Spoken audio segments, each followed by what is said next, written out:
Valeurs agitées. Valeurs agitées. Valeurs agitées. Valeurs agitées. Valeurs agitées. Bonjour et bienvenue sur Valeurs agitées, votre premier podcast pratico-pratique pour mieux vivre au travail.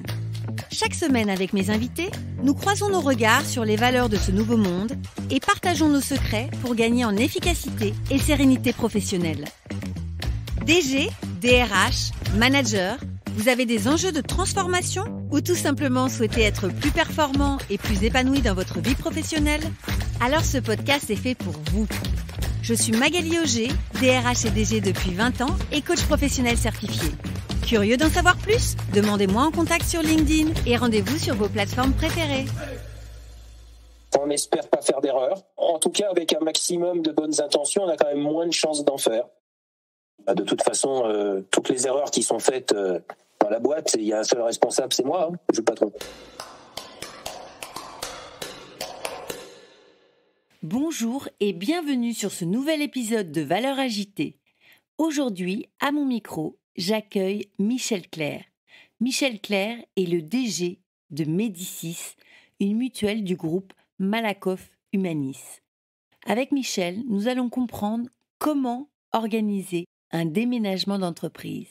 Comment faire de ce déménagement d'entreprise une véritable conduite de changement, un projet stratégique et une aventure humaine. Oui, c'est cette aventure que je vous propose de partager avec nous. Je vous souhaite une très belle écoute. J'ai le plaisir d'accueillir aujourd'hui Michel Clerc, directeur général de chez Médicis, une structure mutualiste spécialisée dans la retraite complémentaire des indépendants, qui fait partie du groupe Malakoff Humanis. Bonjour Michel. Bonjour. Je suis ravie de te recevoir aujourd'hui. On va tenter de répondre ensemble à une question d'actualité. On va se parler déménagement d'entreprise. Donc, on va répondre ensemble à la question comment changer de locaux sans perturber ses collaborateurs, comment les préparer au déménagement. Depuis le Covid, c'est vrai qu'il y a de nombreuses entreprises qui ont décidé de changer leur implantation d'entreprise, souvent aussi liées au déploiement massif du télétravail. Mais c'est vrai qu'un déménagement, ça peut être un véritable bouleversement pour les employés. Ça change leur habitude, leur repère professionnel, mais aussi personnel. Et je sais que tu t'es posé plein de questions et qu'on va partager ensemble aujourd'hui. Et tu vas également partager avec nous à la fois tes réflexions, mais aussi tes conseils pour organiser au mieux ces déménagements d'entreprise. Avant tout, je vais te poser la traditionnelle question de ce podcast. Quand je te dis valeurs agitées, à quoi tu penses ? Alors, je pense à quelque chose qui sort un peu des sentiers battus. Je pense à quelque chose qui consiste à partager des expériences, à partager du vécu finalement entre des personnes qui en ont. Moi, j'aime assez casser les codes sans aucune prétention. Je suis pas très à l'aise dans le suivisme de ce qui se fait. Vous savez, il y a peut-être toujours quelqu'un qui d'assez agaçant dans un groupe qui dit mais pourquoi ? Et souvent c'est moi. Peut-être que dans Valeurs agitées, ça sera plutôt considéré comme la bonne attitude, parce qu'il y a des endroits où ça l'est pas, je confirme.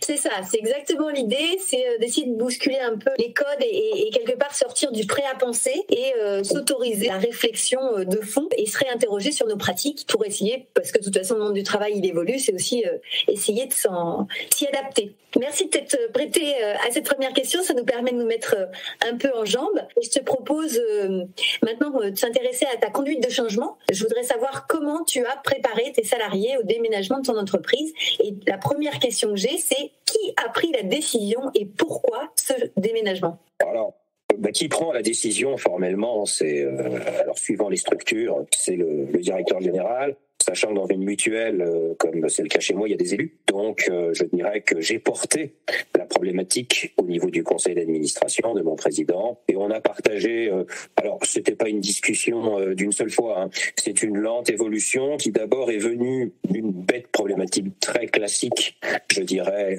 pour une entreprise. On était propriétaire, effectivement, d'un immeuble entier. C'est bien, dans le 16e arrondissement, c'est une adresse. Ça a toujours été comme ça et ça a toujours fait partie des choses qui n'ont jamais été finalement interrogées. Sauf que, d'abord, c'est bien d'avoir une adresse qui en jette quand on a quasiment aucun public qui vient sur place, donc on peut déjà se poser la question. Et puis deux, dans un monde qui change et avec l'arrivée, chez nous comme ailleurs, assez massive et généralisée du télétravail, je dirais que notre très bel immeuble bourgeois bien cossu est devenu plus ou moins la maison fantôme, une espèce d'attraction qui aurait plus sa place un petit peu plus à l'est de chez nous à Disney que dans le monde de l'entreprise, parce que les journées tout seul à un étage, les journées où on a cru entendre, où on sait pas trop si truc ou bidule est là aujourd'hui, parce qu'on n'a pas forcément les outils pour le tracer, les fois où on s'est emmêlé les pieds parce que c'était en présentiel, je croyais que c'était en distanciel. Bref, on s'est retrouvé avec quelque chose qui coûtait cher, qui était complètement inadapté et qui finalement était en train de créer un mal-être, un isolement, une destruction d'entreprise. Nous, on a une PME de l'assurance, on est une petite soixantaine de salariés.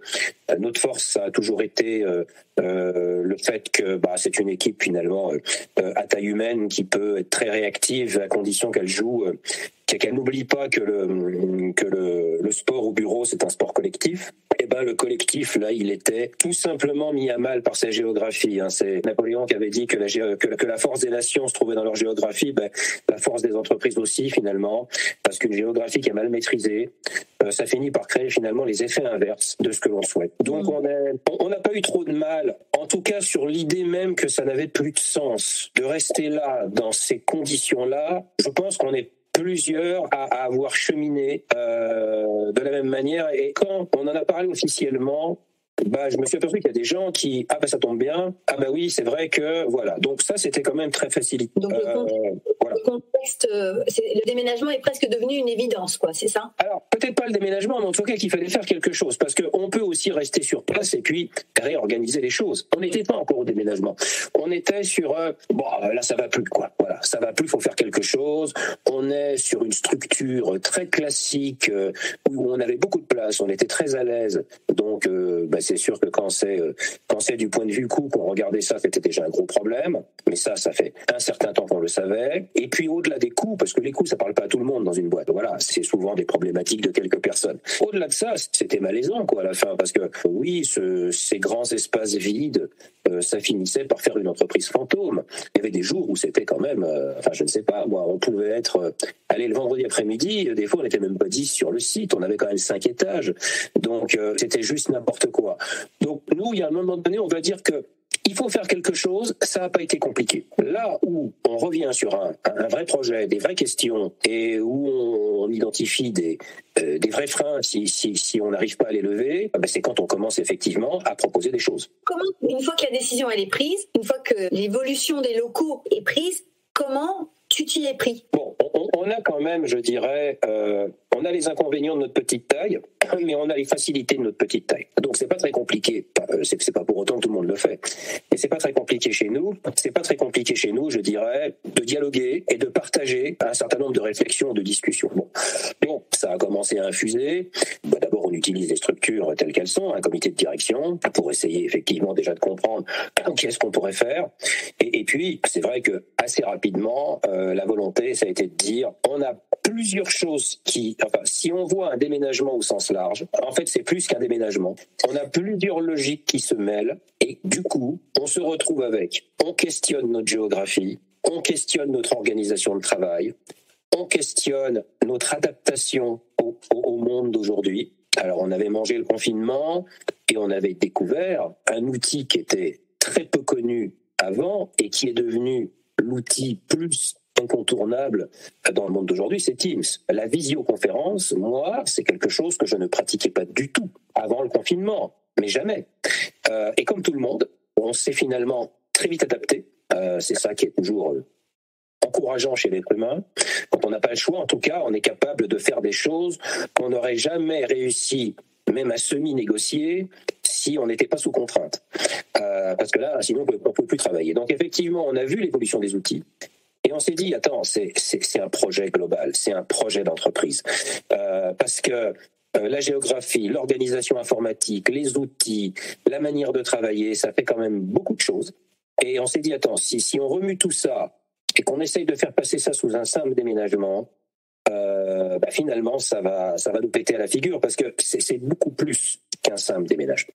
En quoi c'est plus qu'un simple déménagement ? Alors, on aurait été déjà une entreprise avec une activité peut-être un peu plus start-up ou dans des métiers qui sont plus récents ou plus up-to-date, où on aurait, par exemple, pas eu la révolution du nomadisme informatique à achever. J'aurais peut-être pas dit ça. Mais nous, on était dans notre immeuble classique, avec nos bureaux individuels classiques. On avait accéléré le fait que tout le monde ait un PC portable au début du confinement, parce que sinon c'était pas possible de mettre tous les salariés au télétravail.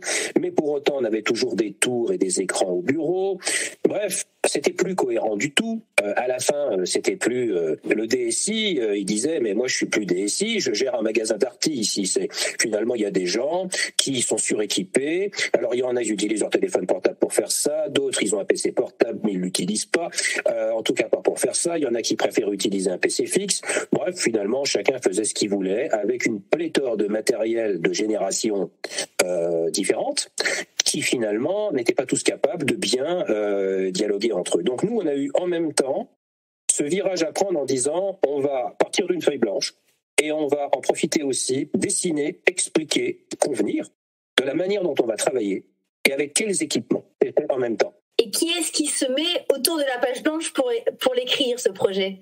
D'abord, moi j'ai proposé que ce soit un projet d'entreprise. Là aussi, tout le monde ne le fait pas et tout le monde n'a pas forcément les moyens ou l'envie d'investir pour le faire. Moi, j'aime bien confier les choses qui relèvent d'un métier à ceux qui le possèdent, si moi j'estime que je ne le possède pas. Je ne suis pas spécialiste de ce genre de projet. Je peux les comprendre intellectuellement, c'est ma responsabilité de les faire bouger, mais pour autant, je n'ai personne dans la maison qui est capable de me traiter ça de manière professionnelle. Tu as été amené à rechercher des ressources externes, c'est ça ? Oui. D'abord, j'ai posé des questions autour de moi. Moi, je suis et pourquoi ? Donc, et pourquoi ? Donc, j'en ai parlé à des collègues, à d'autres entreprises. On peut aller sur certains salons, on peut... Bon, voilà, je veux dire, on est quand même aujourd'hui à une époque où c'est assez facile d'avoir l'information.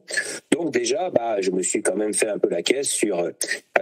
comment on fait tout ça ? Quelles sont les questions importantes ? Quelles sont les possibilités ?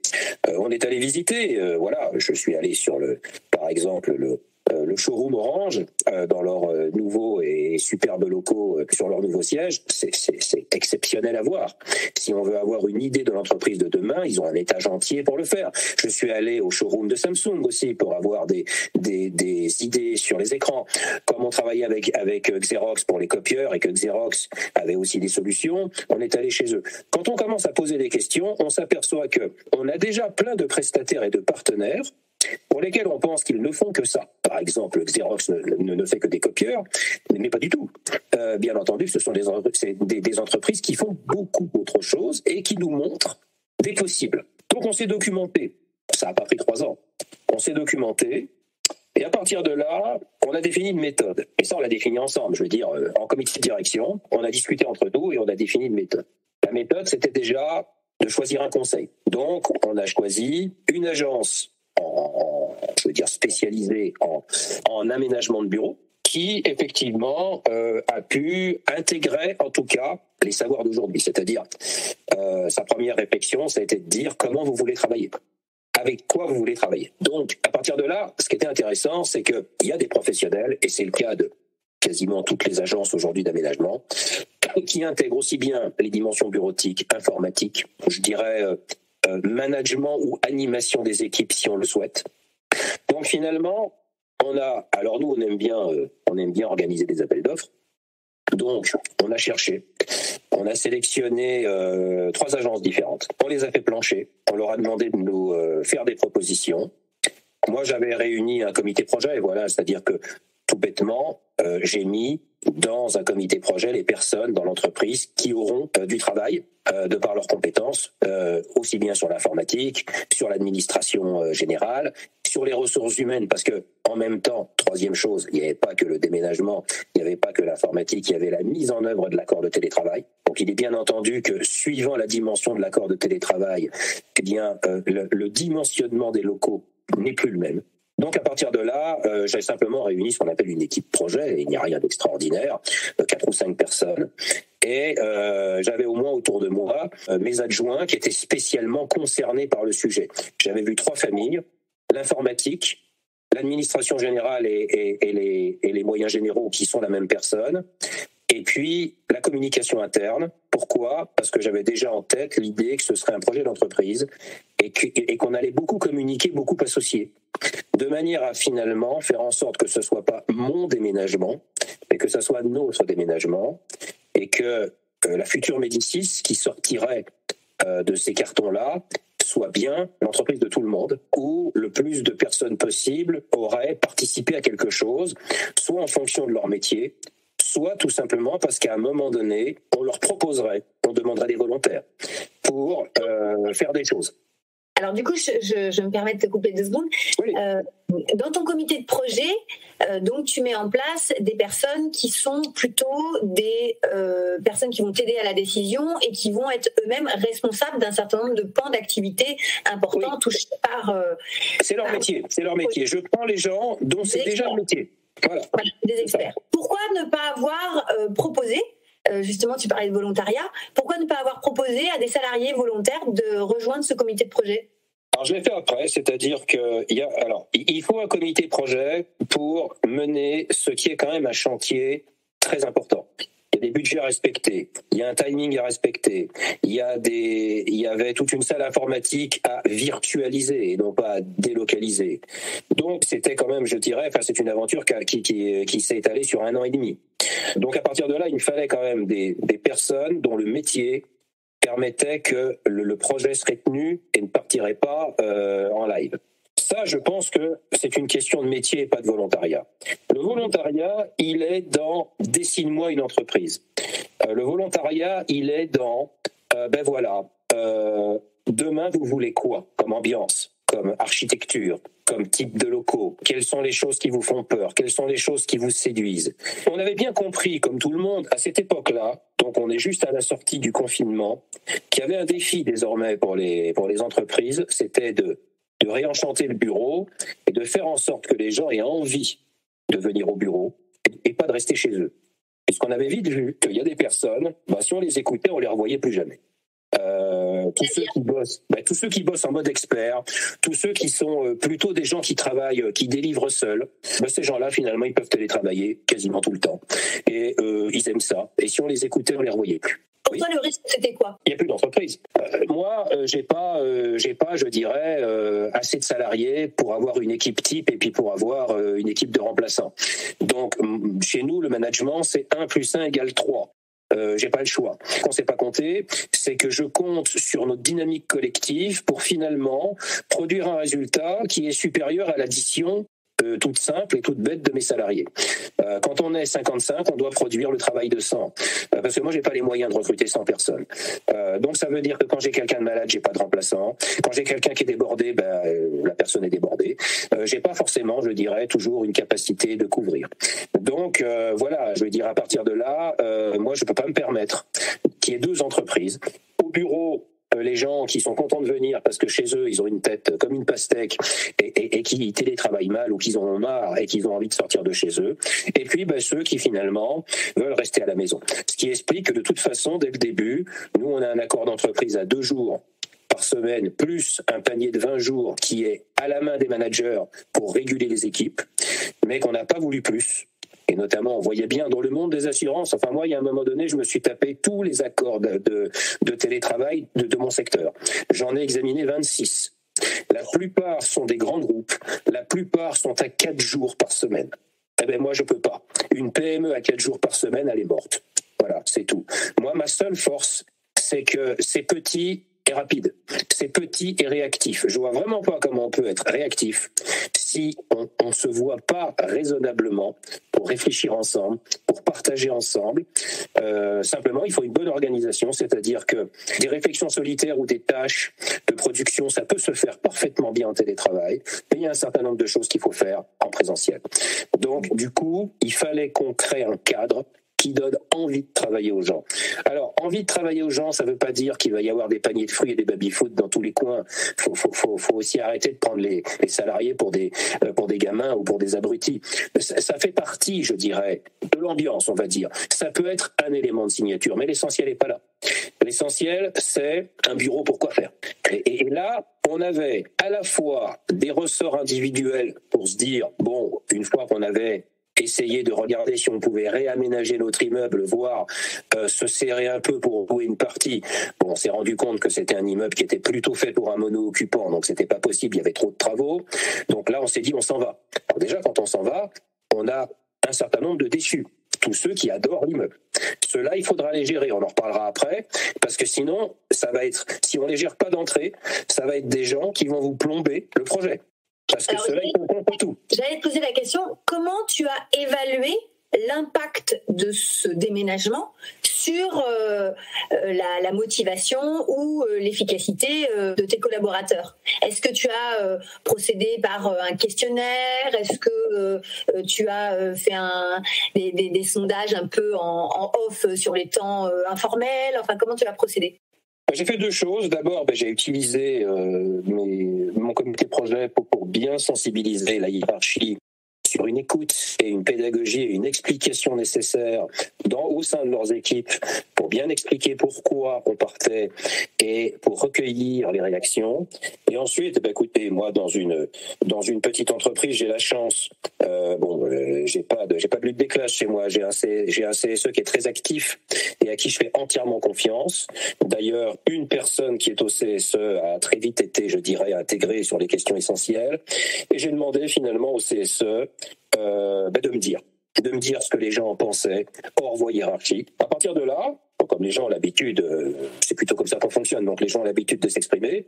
Il y a des gens qui clairement ont marqué une déception très humaine parce qu'il y avait un fort attachement pour quelques personnes sur cet immeuble. Et puis il y en a d'autres, mais qui étaient contents de partir, mais alors des vrais gamins. Si ça pouvait être prêt la semaine prochaine, c'était super.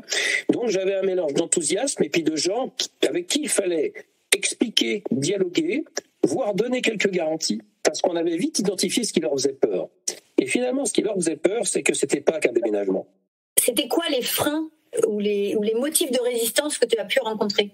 Là, l'attachement de l'immeuble, c'est que nous, on était là depuis 2004, donc on avait vieilli dans notre jus, et on a eu une mise à jour un peu violente, en ce sens que le premier travail de l'agent qu'on a finalement choisi, c'est de nous expliquer le monde de bureau d'aujourd'hui. Et là, on est arrivé, l'agence a eu, je dirais, l'intelligence de ne pas faire du prêt-à-penser, et ça, c'est pas forcément facile à trouver.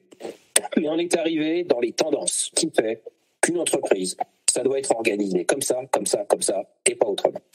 Et on est arrivé dans un truc dont tout le monde avait entendu parler, mais dont finalement assez peu de personnes savaient exactement ce que c'était, le flex. Et le flex, pour certains, c'est un coup de fouet qu'ils ont pris dans la gueule, en disant, là j'avais un bureau de 12 mètres carrés, que j'avais éventuellement personnalisé si c'est mon truc, et je vais me retrouver dans une espèce de maison d'abattage, où ça va être la course le matin pour avoir la meilleure place, etc., etc. Donc c'est ça qu'ils avaient en tête.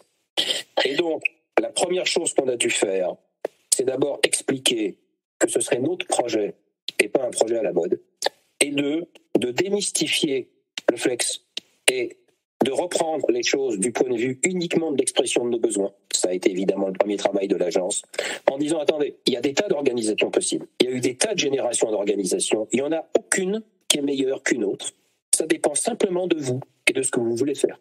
Ça, c'était quand même un élément de rassurance, et moi, j'ai donné des garanties en disant que de toute façon, on déciderait que les gens seraient évidemment plus que tenus au courant, ils seraient même associés, puisqu'on a très vite désigné des ambassadeurs sur la base de volontaires, et à qui on a proposé un certain nombre de missions dans le projet. C'est quoi le rôle d'un ambassadeur? Un ambassadeur, c'est qu'il y a du boulot à faire dans le projet, et qu'on va, notamment sur des sujets que l'on estime un peu sensibles, on va lui proposer de s'en occuper. Alors, on a voulu savoir qui était volontaire. Et bien, sur 55 salariés, on a eu 15 volontaires. Donc, beaucoup d'ambassadeurs. Ça, c'était déjà une très bonne nouvelle. Ensuite, c'est bien d'avoir des ambassadeurs, mais ils vont faire quoi? Alors, ils ont vu, finalement, dès lors qu'on avait eu une expression des besoins, ils ont été au courant de l'expression des besoins. Et ensuite, on a organisé des réunions, de toute façon, dans l'entreprise pour expliquer ce qui ressortait de l'expression des besoins. Et l'expression des besoins, finalement, disait, on a bien compris qu'il faut de la souplesse. Moi, je leur prenais toujours l'exemple. L'entreprise dans laquelle on est, alors je parle de mon ancien immeuble, c'est comme si on avait loué une chambre d'hôtel 30 jours et qu'on n'y était que 15 jours. Vous comprenez bien que c'est pas juste une obsession comptable, c'est du gaspillage. Les mètres carrés doivent être beaucoup mieux utilisés. À partir de là, les mètres carrés ne peuvent plus être privatisés. C'est-à-dire que la notion de bureau avec le nom sur la porte, c'est fini. Ça a été, je dirais, certainement le point, pas le plus compliqué, mais sur lequel il a fallu le plus insister parce que c'est la colonne vertébrale de tout. Si on ne maîtrise pas ça, on ne maîtrise pas la suite. Donc, c'est fini d'avoir un nom sur une porte et c'est fini pour tout le monde. À un moment donné, il faut savoir ce qu'on veut. Les projets pour les autres, moi personnellement, j'aime pas beaucoup. Je suis pas un professionnel du management. Moi, j'ai toujours raisonné finalement comme un parent. En tant que patron, c'est de dire, si je suis pas exemplaire moi-même de ce que je demande aux autres, je vois pas trop comment ça va marcher. Donc évidemment, la première chose que j'ai dite, c'est que moi-même, je n'aurai pas de nom sur la porte. Et mon président, qui est un élu, est arrivé derrière en disant, bon, moi je suis pas habitué à un univers de bureau, moi j'ai des travailleurs indépendants, mon président est boulanger. Donc vous pensez bien que... Mais il a dit, mais moi je ferai comme tout le monde. Ne vous inquiétez pas, moi aussi je prendrai le train comme tout le monde. C'est normal, c'est comme ça que ça va marcher. Donc déjà on présentait des garanties en disant, on est tous dans le même truc, on va y arriver ensemble et il y a des règles qu'on va définir tous ensemble et elles seront applicables à tous. Ensuite, il a fallu que l'agence nous explique un certain nombre de choses. On a vite arrivé à ces notions de posture de travail et non pas seulement de poste de travail. Là, les gens ont dû comprendre qu'avant, en dehors d'une grande réunion, ils faisaient tout au même endroit. Et que demain, ils allaient devoir se déplacer dans un nouveau site qui proposerait différentes configurations en fonction des besoins. Et que finalement, une journée, en fonction de ce qu'on a à y faire, ça peut consister à s'asseoir dans une certaine zone pour faire une note, par exemple, à aller dans une salle de réunion avec 3 ou 4 personnes parce que c'est une petite réunion et que j'ai réservé cette salle, parce que si je ne la réserve pas, quelqu'un aurait pu s'y mettre, et j'ai fini dans une salle plus grande parce que j'avais une réunion plus grande avec des extérieurs, sachant qu'entre les deux, bien entendu, j'ai fait une visio, et que cette visio, je l'ai faite dans un truc. On n'aurait jamais cru au début, maintenant on a l'impression qu'on vit toujours avec, mais au début, un truc qui ressemble à un espèce de compartiment SNCF complètement fermé pour 2 personnes, dans lequel effectivement on peut faire une visio et parler aussi fort qu'on veut, sans qu'absolument personne ne vous entende à l'extérieur, avec un air filtré, etc., etc. Ces fameuses cabines. Comment un salarié qui a eu l'habitude d'avoir son bureau privé, les photos de ses enfants, avec, quand je dis ça c'est un peu caricatural, mais avec ses habitudes de quotidien, avec un bureau cloisonné, comment il fait pour s'adapter à un open space ou à un bureau effectivement flexible? Comment concrètement on l'accompagne dans ce changement qui est important pour lui dans son quotidien? Ça change tout. D'abord, il y a une lente décantation. Je veux dire, c'est un projet d'entreprise, donc c'est comme un bon vin. Toutes les réalités vont pas être admises en une seule réunion. Il faut s'y faire. Il faut se faire à l'idée. Il faut en discuter entre les uns avec les autres. Il faut échanger des expériences. Il faut faire part de ces réticences. Et là, on s'aperçoit qu'il y a des gens qui n'avaient rien à faire d'avoir un bureau à eux et qui sont contents de ça. Et puis, on s'aperçoit qu'il y en a, par contre, ça va être compliqué. Et d'ailleurs, il faut pas se mentir. Une fois qu'on y est, ça reste toujours un petit peu compliqué.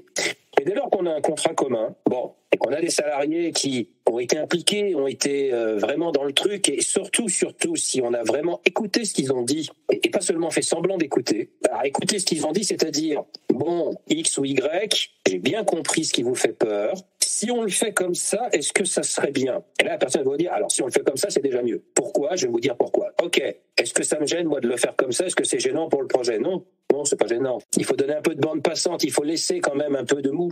Est-ce que je peux dire que finalement l'objectif, lui, a pas forcément été négocié, en tout cas il a été décidé sur la base d'un raisonnement logique, cohérent, qui visait à un moment donné une optimisation des ressources que vous aviez, mais que finalement vous avez plutôt négocié la méthode, le moyen d'y parvenir?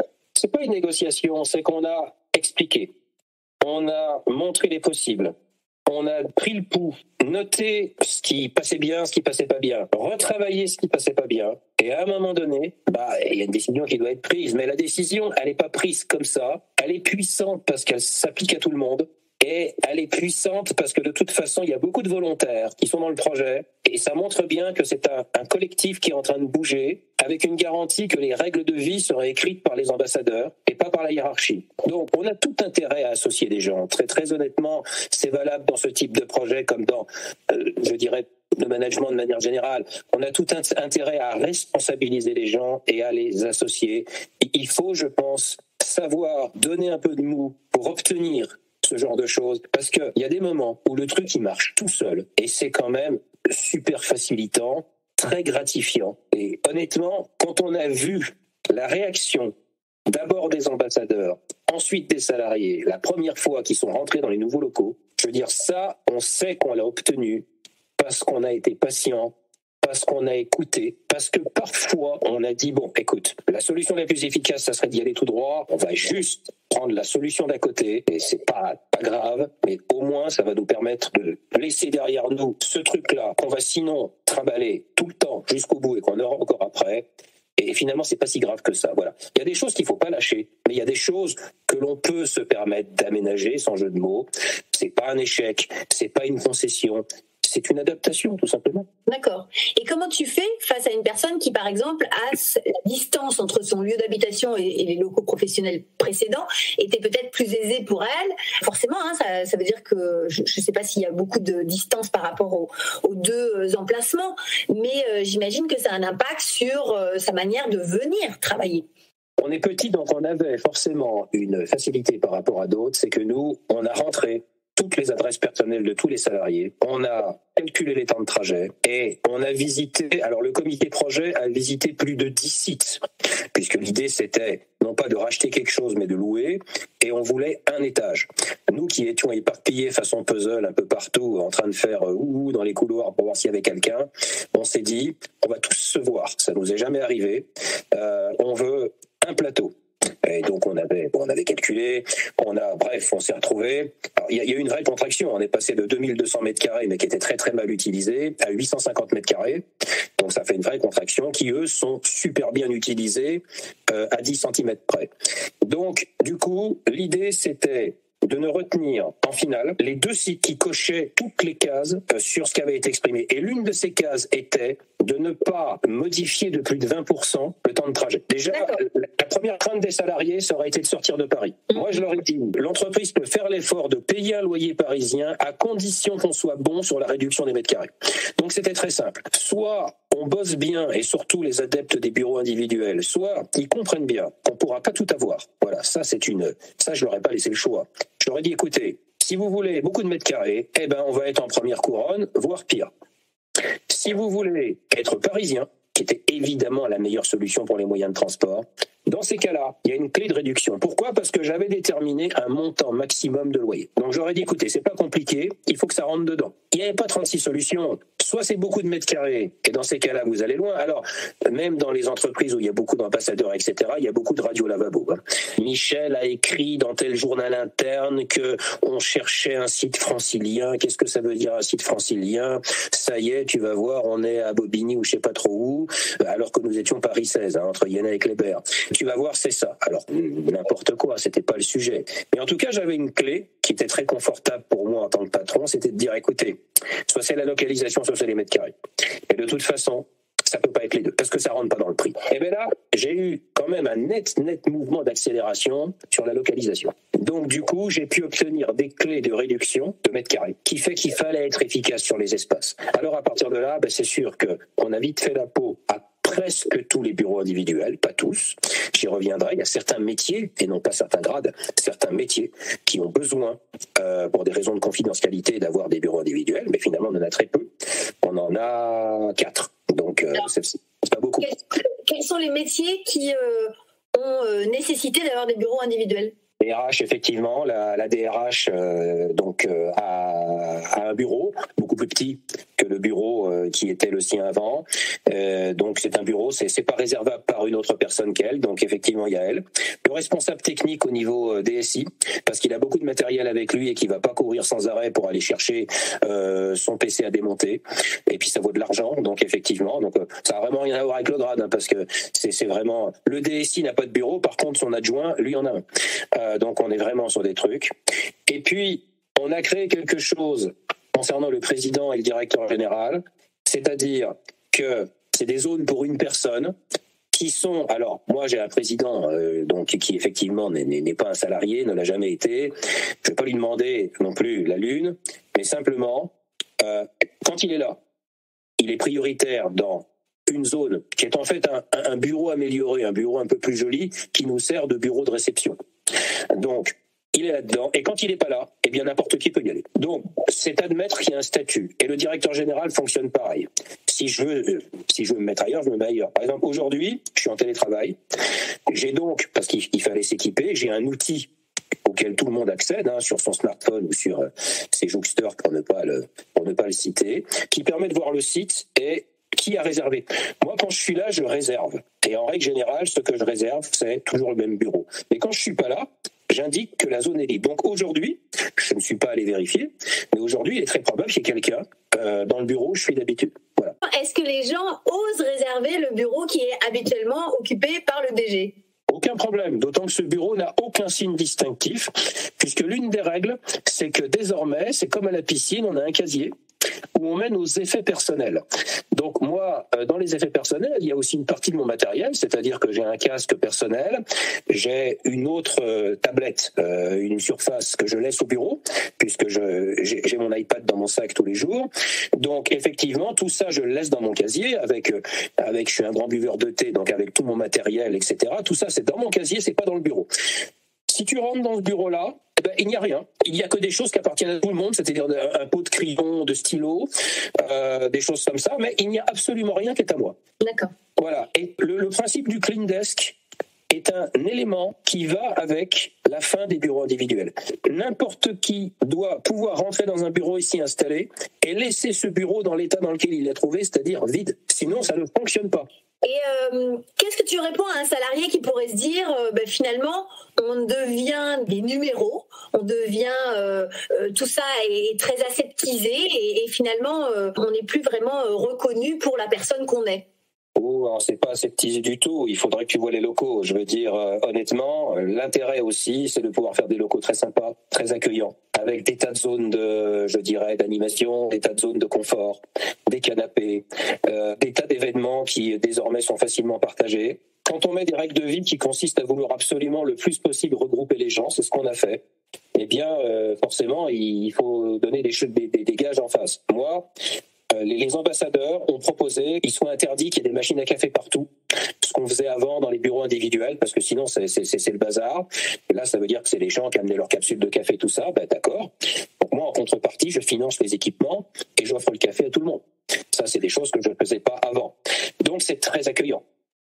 Très honnêtement, il y a des tas d'endroits où les gens se mettent et c'est très drôle de voir comme les gens s'approprient très vite les locaux. Il y a des gens qui s'amènent avec leur portable et qui bossent dans ce qu'on appelle la cuisine. Elle est pas mal, la cuisine. Il y a des gens qui sont au fond d'un canapé parce qu'ils ont reçu quelqu'un d'extérieur et ils discutent là-bas. Ils sont juste en train de faire une réunion. Il y a des gens qui sont dans une silent zone parce que ils ont donc une zone où on prend pas, enfin de toute façon on prend nulle part les appels, il y a des cabines pour ça. Donc à un endroit simplement où on fait pas de bruit du tout parce que c'est pour les gens qui ont besoin d'être au calme et d'écrire pendant 2 heures par exemple, etc., etc. On n'a pas besoin finalement de leur dire trop faites ci, faites ça. On leur rappelle rapidement les règles communes que tout le monde a acceptées. Si elles ne sont pas respectées, c'est normal. Mais autrement, il faut laisser faire les gens. Et très honnêtement, il y a une appropriation ultra rapide et il y a des modes d'utilisation qui sont que finalement on ne les avait même pas imaginés quand on a défini les conditions de vie. Parce que les gens sont aussi astucieux et on s'aperçoit que c'est plus simple de faire comme ça. Ce sont leurs locaux. Parce qu'on leur a bien fait comprendre que c'était à eux, et c'est vrai puisqu'ils ont participé au choix, aux ambiances, aux couleurs, à la disposition. Tout ça a été collectivisé et ça m'a pas coûté plus cher. Comment s'est organisé l'aménagement ? C'est-à-dire qui a décidé de l'aménagement des locaux tels qu'ils sont ? Alors, on a le comité projet. C'est celui qui bosse sur tout le projet dans toutes ses caractéristiques. Donc, c'est ce petit groupe du début qui s'est visité tous les sites, qui, on avait dit, a sélectionné les 2 meilleurs qui, eux, ensuite étaient vus par tout le monde. On a demandé l'avis de tout le monde. Et ensuite, même chose, il s'est tapé toutes les variantes d'aménagement possibles. Parce que, il y a des endroits... Alors d'abord, il fallait choisir l'architecture. Ce qui a été choisi, c'est du flex par territoire. C'est-à-dire que chaque direction a sa zone, mais à l'intérieur de la zone, il n'y a pas de place réservée. Il faut simplement dire, je suis là, puis aujourd'hui je me suis mis là, aujourd'hui je me suis mis là, aujourd'hui je me suis mis là. Quand une zone est pleine, s'il y a de la place dans une autre zone, on sort de la zone. Encore une fois, il n'y a pas de mur de Berlin à l'intérieur. Et puis ensuite, il y a toutes les zones communes qui ne sont pas réservables, qui sont des zones qui sont aussi bien des zones de détente que des zones de travail. Ça, c'est ce qui a été choisi. Donc, proposition du comité projet, d'abord au comité de direction, qui lui regarde plutôt les contraintes techniques. Ça rentre bien dans les cadres, c'est bien dans le budget qu'on avait dit, bon, il n'y a pas de problème. J'ai des élus, il ne faut pas les oublier, donc à un moment donné, il faut quand même que je montre aux élus, même si c'est pas eux qui vont y travailler, ce que ça donne. Dans une mutuelle, c'est important. Et puis, les ambassadeurs. Les ambassadeurs, effectivement, complètent finalement ce qu'on a dit. Une fois qu'on a un environnement, alors c'est là que la communication interne était importante, c'est que dans un projet long, il faut tenir les gens au courant. Parce que sinon, ils commencent à fantasmer parce qu'ils ne savent pas. À partir de là, ce qui est très sympa aujourd'hui, c'est qu'on faisait des teasings, on faisait des petits films, on faisait des comptes rendus de visite de site. Donc les gens, ils ont assisté à un reportage permanent sur la nouvelle Médicis. C'était facile de leur mettre l'eau à la bouche sur attention, demain, sur l'intranet, ne ratez pas la nouvelle vidéo sur les nouveaux projets d'aménagement. On leur a gardé quand même des éléments de surprise parce qu'on voulait quand même qu'à un moment donné, surtout qu'on a emménagé fin novembre, donc il y a un effet un peu Noël, en disant attendez, vous allez voir ce que vous allez voir, c'est vraiment très beau et on est sûr que ça va vous plaire. Donc il y a quand même une partie des salariés, tous ceux qui n'étaient pas ambassadeurs, tout ça, tout le monde a joué le jeu. À un moment donné, on n'a plus montré. Il y a eu, on n'a plus montré à partir d'octobre, parce qu'en octobre-novembre, on a aménagé l'étage. Donc là, on n'a plus montré. Il y a seulement le comité projet et les ambassadeurs qui étaient au courant. Et donc, ça veut dire qu'il y avait 20 personnes qui étaient au courant sur 55.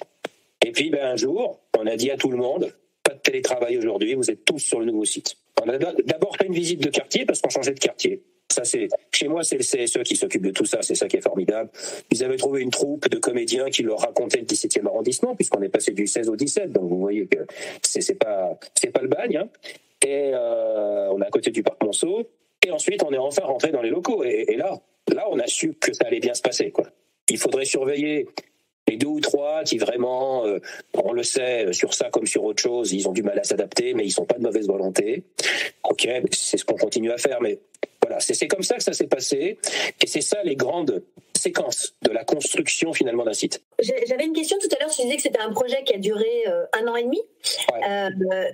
L'objectif que tu t'étais fixé ou que vous étiez fixé au sein du comité de direction ou avec les élus, c'était quel délai ? On avait l'immense chance de ne pas être pressé. On savait qu'on vendrait notre immeuble, on savait que c'est un très bel immeuble, que depuis le temps qu'on le possédait, et on connaît suffisamment le marché immobilier, que ça serait une opération très, très intéressante et très lucrative pour la mutuelle, donc c'était pas gênant. On était dans le confort, très honnêtement. Tout le monde n'est pas dans ce cas-là, j'en suis extrêmement conscient, mais moi je ne peux que raconter mon histoire à moi. Donc c'était celle-là, donc j'avais du temps. J'avais du temps, j'avais posé dès le début mes limites budgétaires, et c'est finalement le plus important. Donc sur les sous, j'étais tranquille parce que je savais qu'il n'y aurait pas de dérapage possible, et il n'y en a pas eu, du tout. Donc c'est ça aussi qui est la réussite du projet, hein. Très honnêtement. Allez, si, j'ai eu 2%. 2% de problèmes techniques, en fait, qui n'en a pas. Mais voilà, en dehors de ça, on n'a absolument pas dérivé, mais j'avais du temps. À un moment donné, il a fallu quand même choisir une période qui correspondrait au rythme professionnel d'une assurance comme la nôtre. Donc il ne faut pas sortir. Bon, évidemment, on arrive en novembre, déjà ça grasse un petit peu sur tous les gens du chiffre. Il fallait pas sortir en clôture comptable, il fallait pas aménager en clôture comptable, tout ça. Un déménagement, quand on est depuis 20 ans au même endroit, c'est une sacrée aventure. On en a profité pour faire, je dirais vraiment, un tri énorme. L'idée, c'était clairement de ne pas amener des trucs qui ne servaient à rien dans un endroit où on aurait beaucoup moins de place. Donc ça aussi, je dirais, quitter un site, c'est un vrai projet dans le projet. Ça a été quand même une phase très importante aussi. À partir de là, les gens ensuite ont fait leur carton, sachant qu'il y avait très peu de cartons à la fin. Et tout ça a été transporté du jour au lendemain sur le nouveau site. Et on a eu, alors voilà, une dérive, une seule. On a eu 15 jours où on a dû mettre effectivement les gens en télétravail. Pourquoi ? Tout simplement parce que Orange ne peut pas travailler plus vite que la lumière et on n'avait pas d'internet sur le site. Donc seuls les gens qui avaient un téléphone professionnel, donc qui pouvaient faire un partage de connexion, étaient sur le site. Donc tout le comité de direction par exemple. Nous, on a été tout de suite sur le site. Mais il y a eu 15 jours où ensuite on a dit aux salariés, c'est bon, on a enfin de quoi travailler comme il faut, donc vous pouvez venir. Et début décembre 2022, tout le monde est arrivé. Et est-ce que il y a eu un travail de numérisation ou on va dire de gestion électronique des documents en parallèle de ce projet ? Alors on a une JET depuis longtemps. Le problème, c'était pas ça. Le problème, c'était par contre qu'il nous restait dans les stocks beaucoup de documents qui correspondaient à l'avant-GED, donc des vieux nanars. Et avec RGPD, on se doute bien qu'on avait aussi une superbe occasion de terminer, parce que les flux, ils étaient RGPDisés sans problème, et les stocks, il valait mieux, je dirais, que la CNIL ne vienne pas tout de suite. Donc le déménagement est une superbe occasion pour achever la mise aux normes réglementaires. Et on s'en est pas privé. Donc à partir de là, effectivement, c'est pour ça que je dis que le déménagement, quand on est une entreprise, quand on est assureur, c'est une sacrée aventure, surtout quand on est là depuis longtemps. Ça a été un très très gros travail d'en finir avec un site pour arriver, pas les mains dans les poches, mais presque sur le nouveau site, où finalement, on avait peut-être 10% de ce qu'on avait avant. Vous dites que vous avez été accompagné, donc j'ai compris que c'était un accompagnement plutôt sur le volet aménagement des locaux, un volet très technique. Est-ce que vous avez eu aussi un accompagnement sur justement la question de la conduite du changement, l'accompagnement des équipes, le volet plus, on va dire, humain, qui va travailler sur les aspects psychologiques? Alors, je le disais tout à l'heure, aujourd'hui d'aménagement ont très bien compris et ils sont clairement remontés très, je dirais, à la source, ont très bien compris que l'aménagement aujourd'hui pour une entreprise, c'est une dimension globale. Donc elle propose tout. Elle propose de la conduite de changement, elle propose de l'aménagement technique et c'est à nous de choisir. Donc on a choisi partout, on a choisi d'internaliser les choses qu'on avait le sentiment de savoir faire ou qu'on avait envie de faire. Parce que il faut pas se priver aussi. Le projet d'entreprise, c'est une question d'envie. C'est pas une faute professionnelle de se faire plaisir. Faut pas non plus prendre des risques inconsidérés, mais il y a des choses qu'on avait envie de faire, notamment en communication interne. Et puis il y a des choses où, justement, quand c'était faire prendre conscience aux gens, où là, il fallait absolument qu'on s'appuie sur une expertise externe. Donc, faire comprendre ce que sont devenus des bureaux d'entreprise aujourd'hui, ça, on s'est appuyé sur une expertise externe. Il fallait qu'on fasse atterrir tout le monde sur ce qui s'était passé pendant 20 ans. Et là, faut le manger quand même, le truc, parce qu'effectivement, c'est plus du tout la même chose. C'est là qu'on s'est notamment approprié, parce qu'on l'a démystifié, la notion de flex, qui faisait peur à tout le monde au début, parce que, encore une fois, elle était mal maîtrisée. Et encore une fois, parce qu'elle n'a pas été présentée dans le cadre d'une bien-pensance, mais elle a été présentée comme un outil parmi d'autres. C'est tout. Et de fait, donc, choisir un taux de flex, c'est forcément dire et accepter que tout le monde ne peut pas être sur le site en même temps, tout simplement parce qu'il n'y a plus autant. Alors, il y a suffisamment de postures de travail, mais il y a moins de postes. C'est-à-dire qu'une posture de travail, c'est par exemple quelqu'un qui va se mettre dans une salle de réunion s'il y a si tous les postes sont occupés. Un poste de travail, c'est l'endroit où je travaille. La posture de travail, c'est effectivement plutôt un élément collectif. Donc, du coup, avec le télétravail, on se dit, mais ça sert à rien de faire un site pour 100% des collaborateurs présents, puisque ça n'arrive jamais. Et on voyait bien qu'au maximum, au grand maximum, on avait 30 personnes sur les 55 en même temps sur le site. Ils étaient plus nombreux quand on leur demandait de venir. Mais autrement, c'était notre maximum, et qu'il y avait même des fois où il y en avait 10. Donc nous, on a pris un flex à 0,7, ce qui est un flex très confortable. Les flex agressifs sont à 0,5. Voilà, je veux dire, mais la détermination du taux de flex, là, on a été clairement assisté. Qu'est-ce que tu appelles le taux de flex? Le taux de flex, c'est effectivement le fait que tu as un espace, quand je dis 0,7, eh bien par rapport au nombre de salariés, ça correspond qu'à 70% de l'effectif. Donc tu as bien compris qu'il y en a une partie qui, s'ils viennent aussi, ils vont devoir se mettre dans des salles de réunion ou dans la zone commune ou dans des canapés ou dans des... voilà. C'est simplement prendre je veux dire, dimensionner ce que tu proposes comme locaux à la pratique de télétravail et à la réalité du présentiel d'une équipe. Donc, tu as différents taux de flex, plus ou moins agressifs. Nous, on avait la chance de pouvoir le choisir. On a pratiqué une vraie réduction, mais une réduction qui aurait pu être beaucoup plus agressive. On ne l'a pas fait. Donc, du coup, il faut être, comme on n'avait pas pour autant plus de mètres carrés, il faut être d'autant plus ingénieux dans l'aménagement. Et c'est là qu'on a absolument besoin de professionnels. Donc il est bien entendu que toute cette phase-là, c'est un travail d'architecte. Et ce sont les architectes de l'agence qui nous proposaient en permanence des configurations en disant alors par rapport à ça, on pourrait se tourner comme ça. Là, on pourrait faire une zone à 4. Là, on pourrait faire une zone à 2. On va rajouter une cabine ici parce que, d'après ce que j'ai compris, ça va être le territoire de telle direction. Il y a quand même pas mal de gens qui ont des coups de fil. Il faut pas qu'ils fassent 50 mètres pour aller passer leur coup de fil. Donc là, il va juste se lever, aller s'enfermer dans le machin qui est juste à côté. Il pourra brailler tout ce qu'il veut en passant son coup de fil. Personne ne va l'entendre. Et ensuite, il va revenir refaire ce qu'il faisait. Donc, il fallait sans arrêt rechanger les trucs.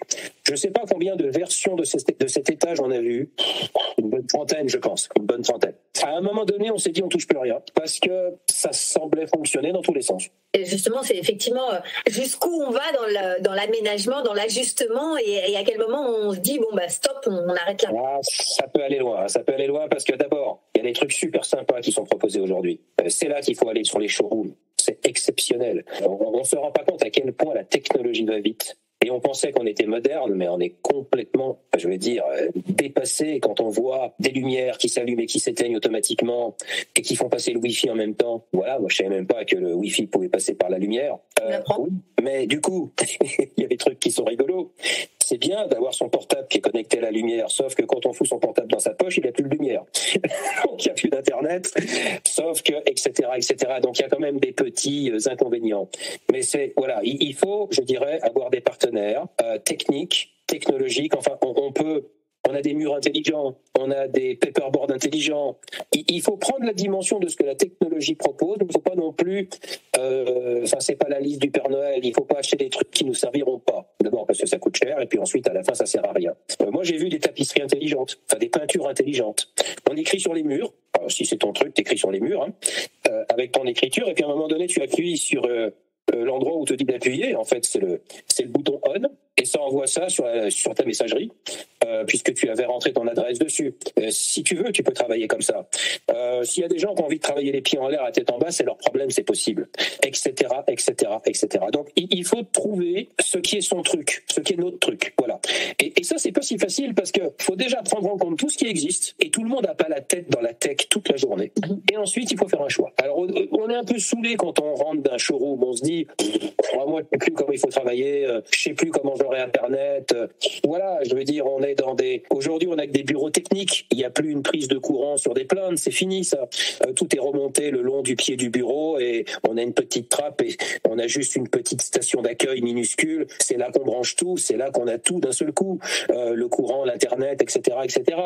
Bon, il faut faire ce genre de choix. Et ça peut aller bien plus loin. Donc, pour une entreprise qui déménage souvent, je pense qu'elle aura été moins dépaysée que nous. Nous, ça fait depuis 2004 qu'on n'avait pas bougé. À un moment où la technologie a énormément évolué et où le nomadisme informatique a fait un bond formidable. Il fallait vraiment qu'on prenne la dimension du monde extérieur. Et comment tu fais pour t'assurer que l'évolution, on va dire le rythme d'évolution de la technologie, elle soit raccord avec l'évolution du rythme humain, qui est quand même beaucoup moins rapide que la technologie? Alors, on est quand même sur une technologie facilitante. C'est-à-dire que grosso modo, le message aujourd'hui, c'est de dire t'as rien à faire. Tu rentres avec ton PC portable, t'es déjà connecté. Voilà, il t'a reconnu. Donc c'est bon. Voilà. Alors, à moins d'être parano des ondes et des traces que tu peux laisser à droite ou à gauche, ça, il faut aussi penser qu'un Wi-Fi, ça laisse des traces. Donc l'utilisation personnelle, c'est dans le règlement intérieur, on le dit, mais enfin bon, faut pas l'oublier. Donc déjà, t'arrives, t'as rien à faire. Tu t'assois où tu veux, t'as un territoire, tu peux te mettre à l'extérieur, tu peux travailler comme ci, comme ça.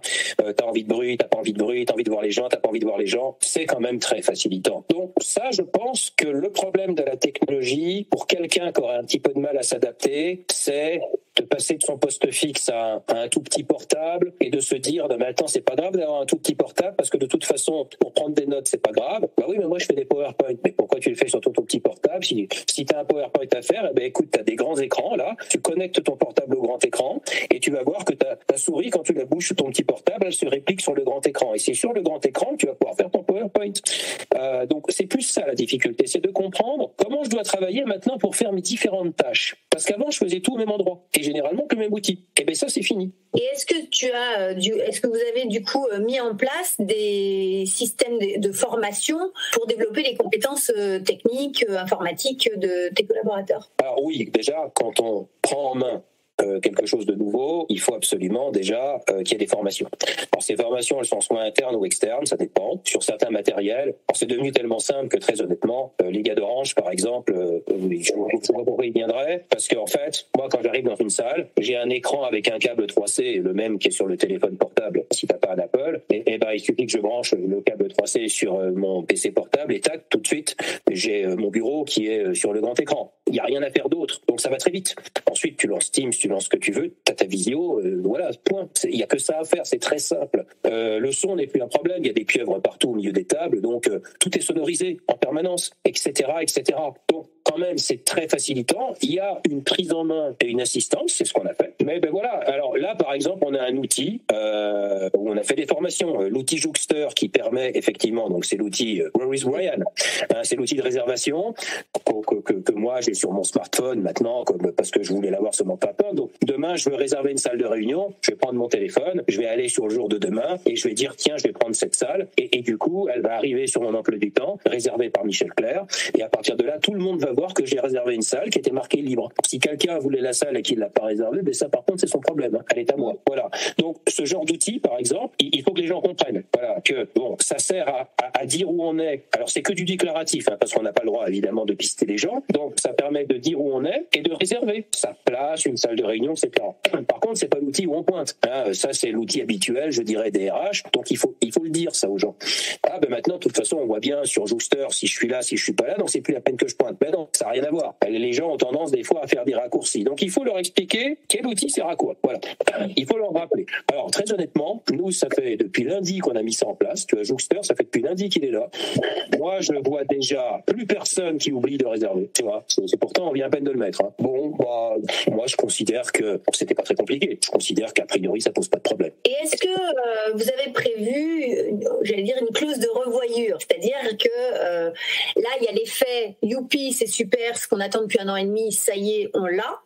Et puis probablement que dans quelques temps, je ne connais pas la durée, il y aura un petit retombé de soufflet où les gens vont commencer à avoir de nouveau un esprit assez critique par rapport à des choses qui pourraient être encore mieux. Est-ce que vous avez prévu cette petite évaluation post-déménagement? Alors les clauses de revoyure, elles sont de toute façon demandées par les prestataires dès lors que tu mets des choses nouvelles en place. Jouxter par exemple a clairement dit en mars, on fait une clause de revoyure pour être sûr que tout fonctionne comme vous voulez, parce que en fait, Jouxter paramètre exactement selon ce qu'on lui demande. Donc, s'il y a de nouveaux paramétrages à faire, il veut le savoir, c'est normal. Donc déjà, forcément, avec des outils quand même qui sont très impliquants, le prestataire a tendance à demander la revoyure. Ensuite, du côté des RH comme du côté du CSE, je sais que l'idée, c'est de refaire le point, on va dire, et de vérifier qu'il y a un bon usage des locaux, qu'il y a manifestement des règles de vie qui sont bien comprises, qu'on n'a rien oublié dans les règles de vie, parce que sinon, il faudra les compléter, et qu'il n'y a pas d'insatisfaction ou d'incompréhension qui traîne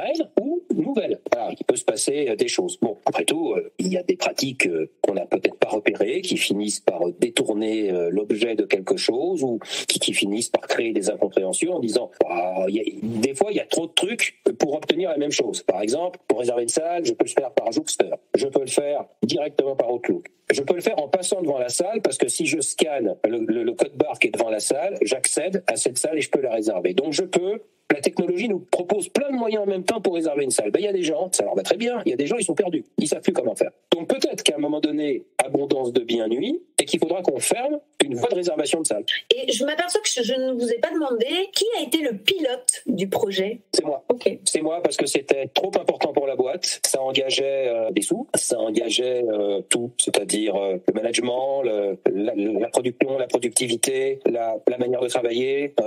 On rate un projet comme ça, on est très abîmé quand même. On est très abîmé. Il fallait pas se planter. Il fallait pas se planter. On s'est pas planté. On avait aussi le luxe d'avoir du temps, encore une fois. Ensuite, on a eu ce qu'on voulait, c'est-à-dire c'est un projet d'entreprise, c'est donc un projet global, sur 3 pieds, mise en œuvre de l'accord de télétravail, réforme et nomadisme informatique, déménagement. Ces 3 sources-là se mélangent. Et au milieu des 3 sources, il y a la nouvelle Médicis.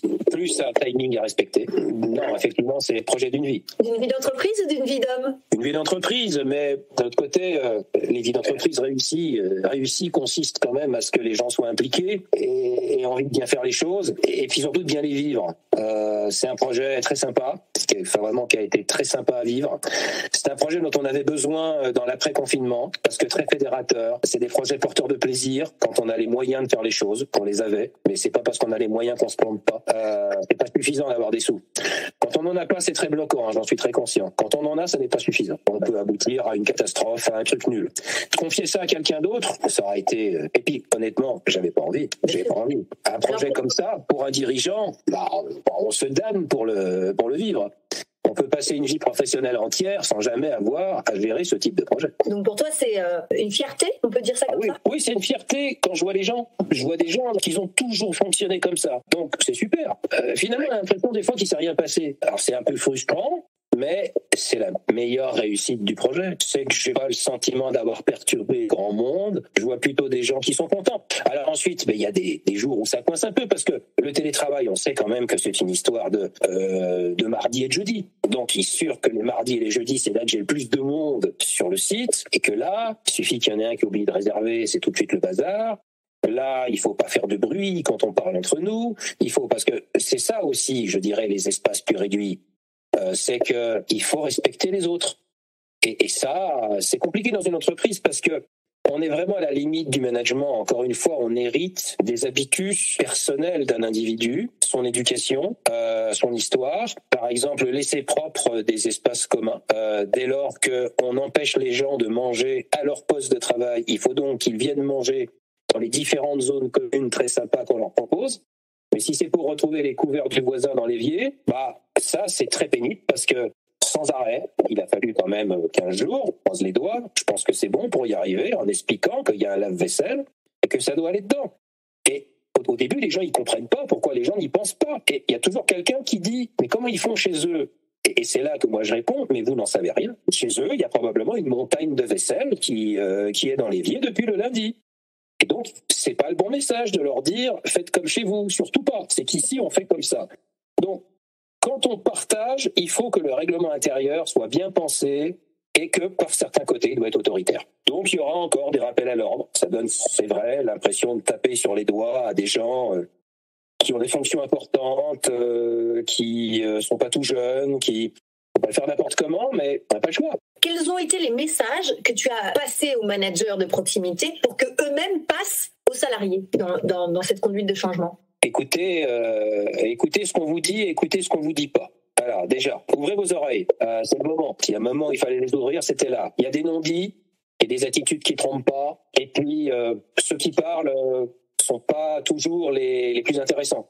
Donc voilà, déjà écoutez. Alors moi j'avais pas mal de paires d'oreilles, comme je l'ai dit tout à l'heure, par la hiérarchie, par le CSE. On n'est pas très nombreux, donc ça permet de vite recouper. À partir de là, on a su à un moment donné que ça c'est qu'on entend, c'est bien la vérité. Voilà, il n'y a pas de truc caché ou il n'y a pas de complot, il n'y a pas non plus de devenir parano. Hein. À un moment donné, c'est quand même des messages assez simples. Si on le fait comme ça, c'est mieux que si on le fait comme ça. Voilà, grosso modo, vous nous dites oui, vous nous dites non. Le mode participatif, quand même, lève à peu près tous les obstacles. Et c'est quand même difficile à quelqu'un, il y a toujours quelqu'un qui est contre tout, mais dans un mode participatif, à la fin, il peut plus s'exprimer parce que de toute façon, on lui tend le micro sans arrêt et il sait très bien qu'il suffit qu'il dise quelque chose pour qu'on l'écoute. Donc, si c'est juste pour j'en pense pas moins et je dis jamais rien, mais je suis contre, à un moment donné, c'est pas une position qui est tenable. Donc, voilà, encore une fois, si on est un peu patient, on arrive à vaincre ces positions-là. Enfin, il n'y a pas de recette miracle. Hein. Encore une fois, tout ce que je dis, c'est des problématiques qui se posent dans le management et dans la vie d'entreprise avec ou sans déménagement. Donc, vous disiez écoutez ce qui est dit et ce qui est non dit et associer, impliquer. Écoutez, associer. Mais je suppose que tous les managers ne sont pas forcément formés à ça, ne sont pas forcément compétents peut-être même dans cette approche, on va dire, humaine de l'encadrement d'équipe. On a parfois des personnes qui sont experts techniques et qui ont progressé et parfois même encadrent leurs anciens collègues, mais ils n'ont pas forcément ces compétences ou ces qualités humaines spontanément. Comment vous avez réussi à accompagner les managers ? Alors, d'abord, on fait avec ce qu'on a au moment où on le fait. Hein. Je ne connais pas beaucoup d'entreprises qui n'a que des spécialistes de management dans sa hiérarchie, avec tout le monde qui est formé en permanence sur, je dirais, toutes les techniques qui vont bien. Donc, il est bien entendu que dans mes oreilles disponibles, j'en ai qu'entendre plus ou moins bien. Il y a des oreilles plus ou moins grandes. Il y a des biais cognitifs dans tous les sens. Oui, je le sais. Je fais avec. Moi-même, j'en ai. Donc, je vais pas non plus demander aux autres d'être plus parfaits que moi. C'est une aventure humaine. Hein. Il y a que des Monsieur Jourdain. Il y en a plein qui font de la prose sans le savoir. Donc, voilà, je dirais rien de spécial par rapport à une situation hors déménagement nouvelle. Ouvrez vos oreilles en permanence pour savoir si les gens bossent bien, si les gens ont des problèmes, en ont pas. J'avais ce genre de conversation ce matin sur des gens qui se crament actuellement sur des process où il y a énormément de travail et pas mal de stress. Oui, j'ai une adjointe qui est toute bloquée aujourd'hui. Tout bloqué, on sait ce que ça veut dire. Le corps, il s'exprime à un moment donné. Donc, je dis à sa responsable, parle-en au RH, mais elle le fait demain. La RH, pas non plus, je dirais, oui, c'est son métier, voilà, maintenant, c'est pas facile pour elle non plus. Bon, ce genre de situation, on les connaît, voilà, on n'espère pas faire d'erreur. En tout cas, avec un maximum de bonnes intentions, on a quand même moins de chances d'en faire. Parce que bon, les gens qui veulent rien entendre, ça existe aussi. Hein. Et surtout des gens qui veulent rien voir, c'est tellement plus simple. Faut pas non plus faire que ça. À un moment donné, pas passer notre temps à écouter tout et n'importe quoi. Mais en tout cas, il faut le faire. Voilà, il faut le faire. Avec la qualité d'écoute qu'on a, avec les erreurs qu'on fera. Bah oui, de toute façon, toutes les erreurs qui sont faites dans la boîte, il y a un seul responsable, c'est moi, hein, je suis le patron. Donc c'est simple comme principe. Hein. De toute façon, si ça marche, c'est grâce à mes collègues. Si ça marche pas, c'est de ma faute. Donc j'avais qu'à organiser les choses différemment et puis c'est tout. Mais ça, je dirais, si on n'accepte pas ça, faut faire notre métier. Hein. Oui, complètement. Je te rejoins complètement. Aujourd'hui, les enjeux de Médicis, c'est quoi ? Maintenant, une fois qu'on a réussi à passer justement cette étape majeure dans une vie d'entreprise, tu disais tout à l'heure, comment on réussit à maintenir la stimulation, l'envie, alors que ce projet est derrière soi ? On a fait tout ça pour encore mieux travailler, pour être encore plus productif. Il ne faut quand même pas oublier que c'est quand même pour ça qu'on vient au bureau. Encore une fois, qu'il y ait des espaces agréables, c'est un élément du contrat social entre l'employeur et ses salariés. Et c'est rien d'autre. Il ne faut pas tomber, je dirais, dans les modes ou quoi que ce soit. Donc voilà, c'est tout. Moi, j'ai la prétention d'avoir une proposition professionnelle qui est honnête, qui me permet de proposer quelque chose qui fonctionne aux salariés que j'ai déjà et qui me permet de proposer un cadre attractif aux salariés que j'ai pas encore. Il faut penser recrutement aussi. Il faut aussi se dire qu'on doit attirer. Est-ce que ce projet d'entreprise impacte le profil des prochains salariés de Médicis ? Et c'est là l'importance des RH intégrés à ce genre de projet. Il a été fait pour nous permettre de recruter. On est une entreprise d'Île-de-France. On a la démographie classique, c'est-à-dire que les gens qui sont vieux en entreprise, c'est-à-dire moi, qui sont jeunes pour la retraite, ça on l'a compris hier, mais qui sont vieux en entreprise, donc ce qu'on appelle des seniors, on en a. Et ils occupent généralement les postes les plus élevés, que ce soit des hommes ou des femmes. Donc demain, j'aurai besoin de jeunes. J'aurai besoin de personnes qui ont entre 25 ans et 35 ans. En Île-de-France, déjà, pas de télétravail, pas de nomadisme, c'est no way. Ils viendront pas. On sait très bien qu'aujourd'hui, c'est tout, c'est comme ça. Je dis pas que c'est bien, je dis pas que c'est pas bien, c'est comme ça. À un moment donné, c'est pas moi qui fais le marché du travail. Il faut avoir quelque chose à proposer, sur le fond et sur la forme. Encore une fois, il ne faut pas les prendre pour des andouilles. Cette génération-là vient pas pour jouer au baby-foot au bureau. Il faut arrêter ce genre de conneries, c'est pas vrai. Par contre, c'est vrai que des vieux barbeaux comme moi peuvent se dire, tu vois, moi, ce genre de questions-là ou ce genre d'exigences, à l'âge qu'ils ont, je n'aurais même pas imaginé me poser ce genre de questions. Oui, mais moi, je représente le passé. Donc, de toute façon, c'est comme ça. Ça ne veut pas dire qu'on répond jamais rien ou qu'on prend n'importe quoi ou qu'on fasse la course à la surenchère. Moi, je dis simplement que j'ai une offre de travail moderne. Et ça, à l'occasion d'un déménagement, il ne faut pas se rater. Elle est souple, parce que les horaires, effectivement, sont mobiles. Il y a du télétravail qu'on a choisi à tel niveau, pas moins, pas plus. Il y a des outils qui fonctionnent partout. Et il y a des équipements collectifs qui sont proposés qui permettent toutes les postures de travail dont l'entreprise a besoin. Donc, je dis bienvenue. Voilà. Moi, j'ai besoin de recruter quelqu'un demain. Je sais que je peux défendre une proposition qui tient la route. Parce que lorsqu'on a réaménagé nos locaux, réorganisé notre manière de travailler, on a tenu compte de notre géographie. On est en Île-de-France, donc il y a des gens qui changent d'emploi pour changer de ligne de métro. C'est comme ça. On a affaire à des gens entre 25 et 35 ans qui font 10 métiers dans leur vie, qui viennent pour de l'argent, mais pas que, qui restent éventuellement même s'il y en a moins. J'ai des exemples en entreprise de gens qui gagneraient plus ailleurs, mais qui sont finalement restés chez moi. Pourquoi ? Parce que avant ou après le déménagement, je propose des métiers et pas des emplois. Et c'est malheureusement quelque chose qu'on a tendance, la différence entre les deux, on a tendance à penser qu'elle est sémantique alors qu'elle est essentielle. Alors, quelle différence tu fais entre métier et emploi ? Un métier, c'est une expertise. C'est une ligne qu'on mettra sur un CV. C'est une valorisation personnelle, qu'on ait des diplômes ou pas. L'entreprise doit offrir des possibilités de progression, de formation. Pas seulement écrit comme ça pour la frime. Il faut le prouver. Voilà, je veux dire, des gens, quelqu'un est parti. Alors, regardons déjà qui on a dans l'entreprise. La promotion interne, c'est généralement un des premiers vecteurs de bonne santé d'une entreprise. Arrêtons de toujours d'abord regarder à l'extérieur. On a peut-être une personne là qui est prête à tout déchirer si on lui propose autre chose. Donc déjà, il y a ça. Bon, c'est possible, c'est pas possible. Si c'est pas possible, on va aller chercher, effectivement, on va faire son mercato et on va voir. Suivant l'entreprise qu'on est, on est plus ou moins séduisant. Moi, je suis une petite entreprise. Donc, c'est pas moi qui fais le prix du marché. Le groupe Malakoff Humanis, avec ses 12 000 salariés, fait le prix du marché. La petite Médicis, qui est à l'intérieur, mais qui est restée sa propre employeur, ne fait pas le prix du marché. Donc, je le subis. Donc, ça, j'ai pas le choix. Ensuite, là où j'ai le choix, c'est que je maîtrise par contre tout le reste. Quel métier je propose, quelle expertise il va acquérir chez moi, dans quelles conditions il va travailler. Voilà ce que je peux dire, moi, à un salarié. Il y en a d'autres qui peuvent dire ça aussi, bien sûr, heureusement. Mais je pense qu'une entreprise doit pouvoir dire ça. Ensuite, il y a la stratégie. Moi, je cherche à fidéliser. Je suis une PME, j'ai pas le temps ni les moyens de passer mon temps à former et reformer. Pour qu'un salarié, surtout si je recrute un jeune, soit opérationnel, c'est 6 à 18 mois. C'est beaucoup d'argent dépensé. S'il se barre au bout de 18 mois, pour moi, c'est une non-rentabilité absolue. Donc moi, je cherche plutôt à fidéliser. Pour fidéliser, c'est le management qui va permettre de fidéliser, c'est sûr. Des responsabilités, une capacité à écouter, ce qui ne veut pas dire que, encore une fois, les gens qui écoutent doivent décider. Les gens attendent de moi, ou apprécient peut-être que je les écoute, mais ils attendent surtout que je décide. Et je ne serais pas respecté si je n'étais pas identifié comme un décideur. Bien sûr. C'est mon métier. Donc moi, je prends des décisions. Je leur dis toujours, je ne fais que ça. Les experts, c'est vous. Moi, je prends 10 décisions. S'il y en a 5 bonnes, 3 potables et 2 pourries, ça ne sera pas une mauvaise journée. Donc c'est comme ça. Je ne suis pas infaillible, mais c'est la vie d'un patron, ça. Je pense, j'espère qu'ils la comprennent, cette réalité. Si j'ai pris de mauvaises décisions, c'est peut-être parce que j'étais pas en forme, mais c'est aussi peut-être parce que c'était mal expertisé et qu'on a mal fonctionné ensemble. De toute façon, le responsable, c'est moi, donc il n'y a pas de débat, c'est pas la question.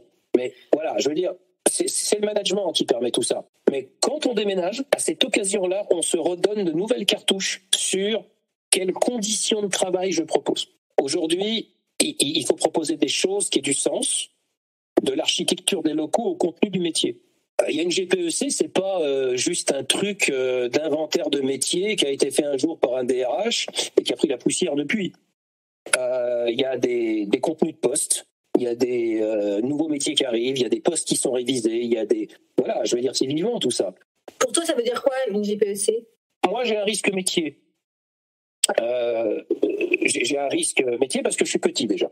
Et donc, moi, j'ai pas de remplaçant. Donc, je suis déjà très fragile là-dessus. Il faut que j'ai les bons contenus métiers et le bon nombre de métiers pour pouvoir couvrir au minimum tout mon périmètre réglementaire. Et si j'ai fait ça, déjà, ça veut dire que je suis qualifié comme assureur pour pouvoir tenter ma chance sur le périmètre économique. Ou là, je suis bon, je suis mauvais. Bon. Mais si je ne couvre pas mon périmètre réglementaire, que je sois bon ou mauvais, de toute façon, j'ai perdu. Donc déjà, j'ai besoin d'avoir une définition de métier et j'ai besoin d'avoir une définition à jour. C'est souvent le problème, c'est qu'on a fait l'exercice une fois et puis, dis donc, j'ai encore ce type de métier en rayon. Tu sais que ça fait quand même 3 ans qu'on l'a plus.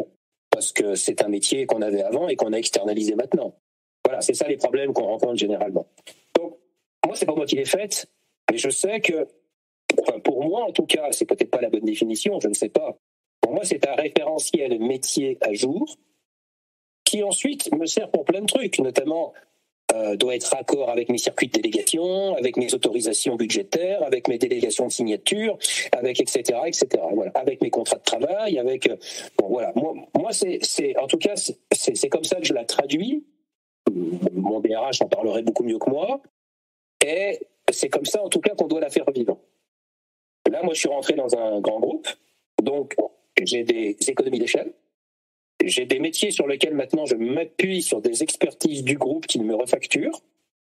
Donc j'ai une GPSE à mettre à jour parce que j'ai des choses qui ont disparu chez moi. C'est plus nécessaire. Voilà.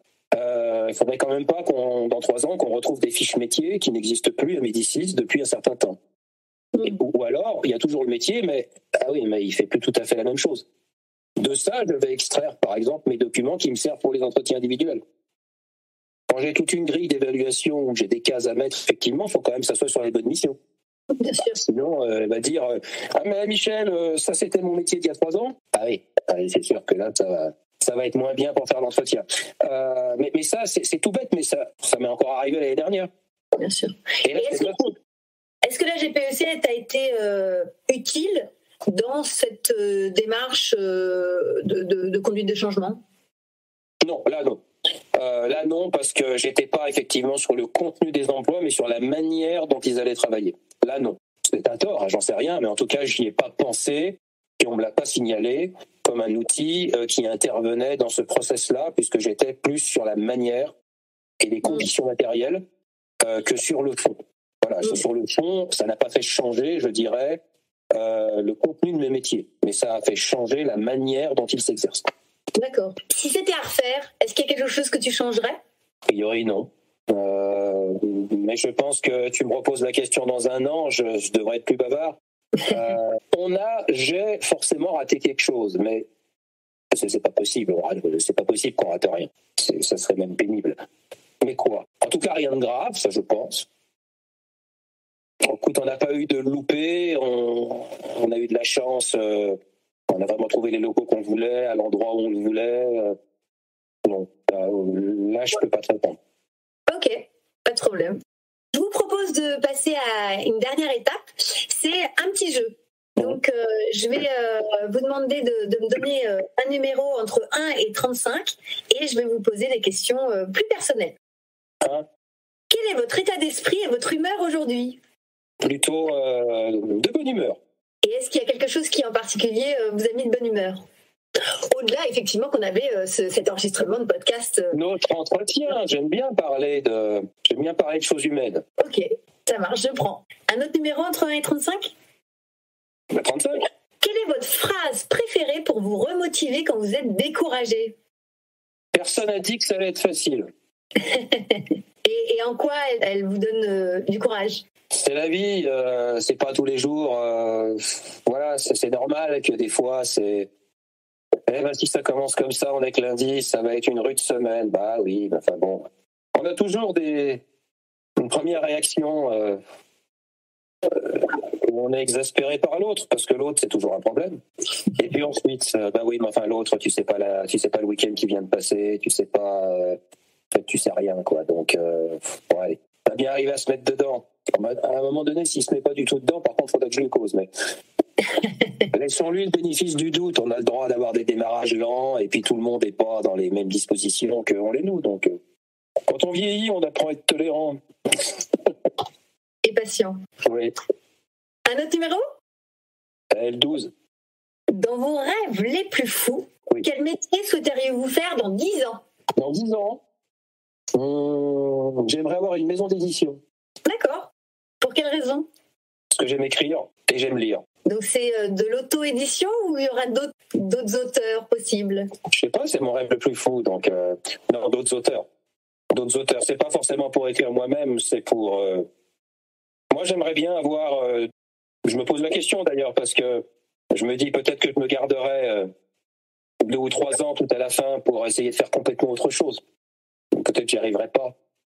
Mais oui, dans le monde de l'édition, mais dans aussi bien du livre que des NFT, je veux dire de tout type de communication. Moi, s'ils ont un coin du vieux con à filer à quelqu'un, ça m'irait bien, moi, ça. Ça marche. Un autre numéro ? Le 7. Quel est le comportement que vous préférez et que vous détestez chez un manager ? Donc, c'est 2 questions en une. J'ai beaucoup de respect pour les gens qui ont des écoutes actives et qui renvoient toujours quelque chose d'agréable d'eux-mêmes.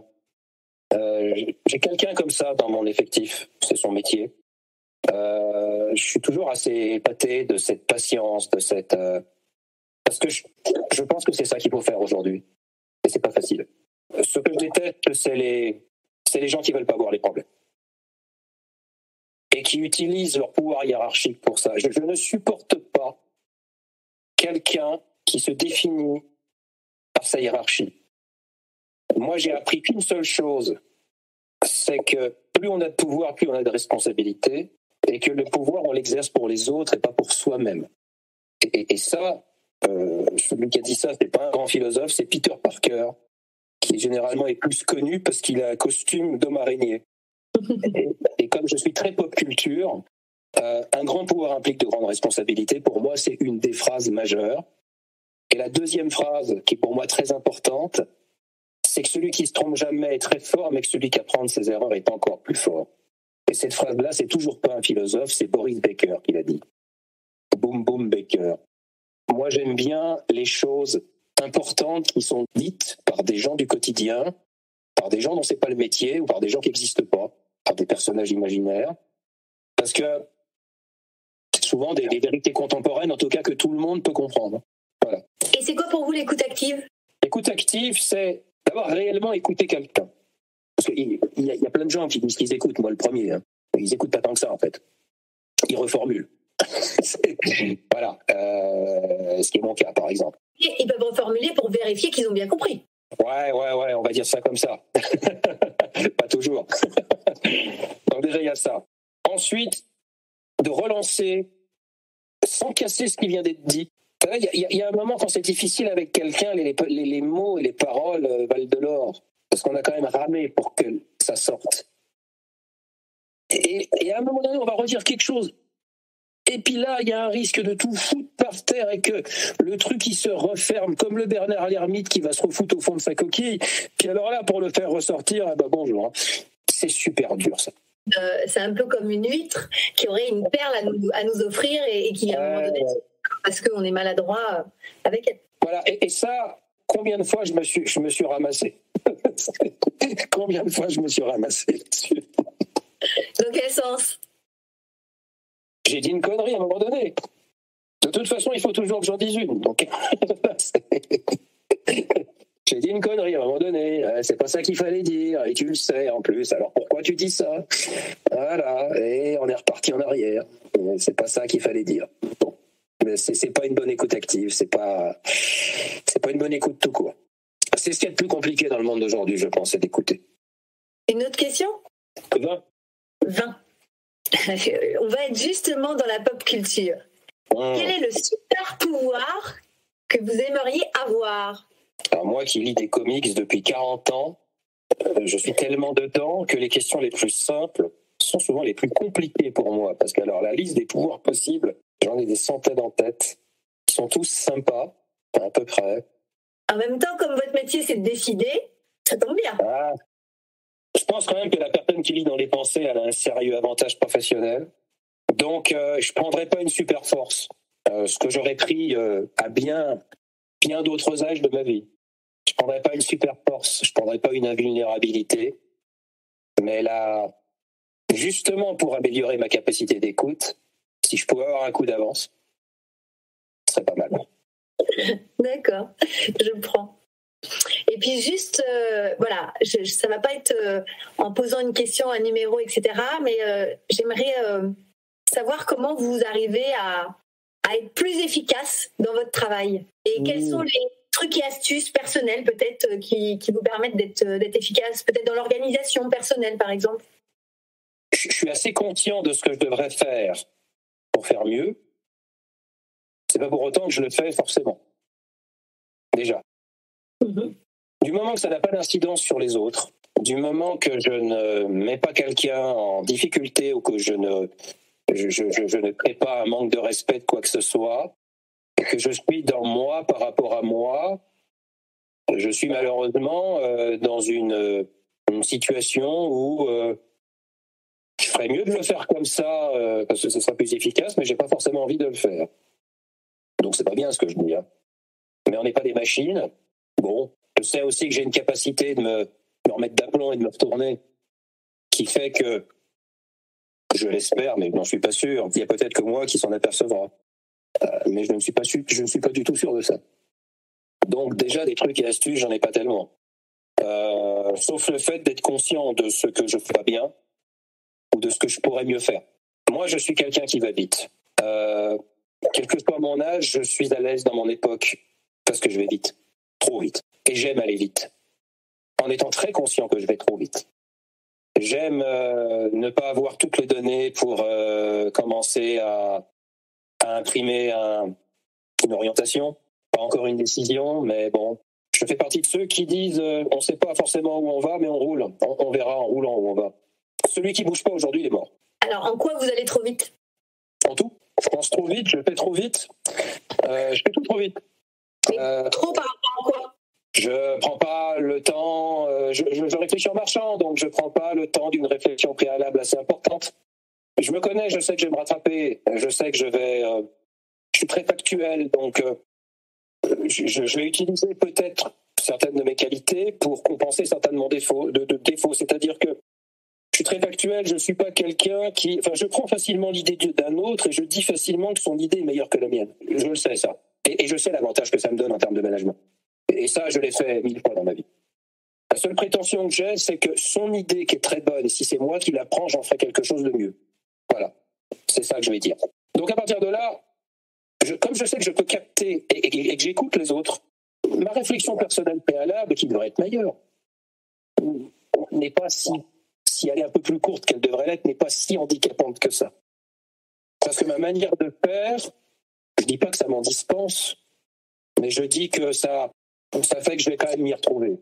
Alors que dans l'absolu, je ne devrais pas sortir du bois avant d'avoir plus de données, avant d'avoir pris plus de temps pour poser les trucs. Mais moi, je préfère parfois la forme au fond. Ça, je pense que c'est un biais de l'époque. Du moment que je suis sincère, voilà, moi je me rabats toujours sur les qualités humaines, c'est-à-dire que du moment que je respecte les gens, du moment que je suis sincère, du moment que je dis la vérité, et du moment que je sais reconnaître mes erreurs, faut quand même pas que ça arrive trop souvent, peut-être que ça peut me pardonner certaines approximations dans ma manière personnelle de travailler. Et je pense pas que de prendre de l'âge, je m'améliore ou m'arrange dans cette affaire, j'ai plus une meilleure capacité à vivre avec ce que je suis, et à m'accepter comme je suis, qu'à me faire des reproches. Ça n'empêche pas d'être lucide et de savoir à quel point je suis imparfait. Mais bon, ensuite, il y a certains qui vous diront que d'être imparfait, ça fait partie de leur charme. Donc bon. C'est sûr. D'ailleurs, la perfection existe vraiment. On en doute quand même. C'est tellement chiant la perfection. C'est tellement chiant les gens qui ont toujours raison. Il faut quand même qu'il y ait une part de plaisir dans ce qu'on fait, quoi. Je veux dire. Moi, je dis toujours qu'on est séduit. On est séduit par les qualités des gens. Ensuite, on les garde peut-être pour leurs défauts. C'est votre femme qui va être contente. Faites surtout en sorte que ma femme n'entende jamais ça. Et comment vous arrivez à rester serein avec les responsabilités que vous avez, avec l'exigence de l'éthique aussi que vous avez? Comment vous arrivez à quelque part à prendre soin de vous? Je ne sais pas faire d'efforts, je dirais, sur l'éthique. Je ne sais pas faire autre chose. Je sais simplement que j'ai, a priori, un comportement qui match avec ce qu'on attend d'un dirigeant. Je veux dire, prendre ses responsabilités, pour moi, c'est pas un problème. C'est naturel. Donc, je me force pas. Donc, l'éthique, moi, j'ai pas de grands principes dans la vie. C'est pas ma manière de fonctionner. Je fonctionne beaucoup à l'instinct et j'essaye surtout d'être honnête. Mais j'ai pas vraiment à me forcer. Je mens pas aux gens. Je peux parfois ne pas tout dire, mais c'est pour leur bien. Parce qu'à un moment donné, toute vérité n'est pas bonne à dire parce que ça va inhiber la personne. Il y a des choses qu'on dit après. Ça va faire mal un petit peu. Quand on dit toute vérité n'est pas bonne à dire, on pourrait imaginer qu'il y a des choses qu'il vaut mieux taire. Est-ce que c'est pas plutôt toute vérité n'est pas bonne à dire à n'importe quel moment et de n'importe quelle manière? C'est exactement ça. Il faut dire toute la vérité dans l'absolu, sur toute une période, à un individu. Mais pas n'importe comment, pas forcément à ce moment-là. C'est là qu'il faut plutôt connaître la personne, savoir ce qui va bloquer. Il y a des gens qui se bloquent pour des questions de principe. J'ai appris ça chez les autres parce que alors, chez moi, c'est totalement inexistant. Vraiment, je ne me bloquerai jamais pour ça. Il faut être factuel. Il ne faut pas faire n'importe quoi, mais il faut être factuel. Si on n'est pas souple dans la vie, ça coince. Voilà. Mais encore une fois, je n'ai pas à me forcer. Je crois. Ce qu'on attend aujourd'hui d'un dirigeant, c'est d'être transparent, de dire ce qu'il fait, de faire ce qu'il dit. Et finalement, d'être considéré simplement comme un salarié qui a plus de responsabilités que les autres. Mais autrement, c'est un salarié comme les autres qui vit comme les autres. Moi, je pose mes congés comme tout le monde. J'ai pas un droit ou quoi que ce soit de plus que quelqu'un et je cherche pas à m'en inventer. C'est pas parce que je me force à ça, c'est que j'en ai pas besoin. Je m'en fous. C'est pas. Moi, j'ai vraiment pas. J'ai pas dû me construire un personnage. Je pense que je suis le plus naturel possible. J'ai peut-être la chance simplement d'avoir quelques réflexes qui aujourd'hui, je pense, sont en face de tout ce qui est demandé d'un dirigeant. Voilà, je pense que les gens attendent, les gens qui cultivent le secret dans leur... Mais c'est fini ça. Encore une fois, je dis toujours, n'oubliez pas que le 11 septembre, un clochard qui dormait devant un mur de télé a été au courant avant tous les conseils d'administration de la Terre qu'il y avait quelque chose qui se passait à New York. Ce jour-là, on a compris que l'information n'était plus stratégique, qu'elle devait juste circuler. Donc, il faut dire, pas n'importe comment, à n'importe qui, n'importe quand, mais il faut dire. Et il faut être transparent sur sa manière de se comporter. Moi, je crois beaucoup aux soft skills. Je pense que le comportement est pour moi le sommet de la pyramide d'un individu. C'est la somme de son éducation, de sa vie privée, de sa vie professionnelle, de tout ce qu'il a appris. Et que c'est ça qui fait que ça marche ou que ça marche pas. Les compétences, on peut les apprendre.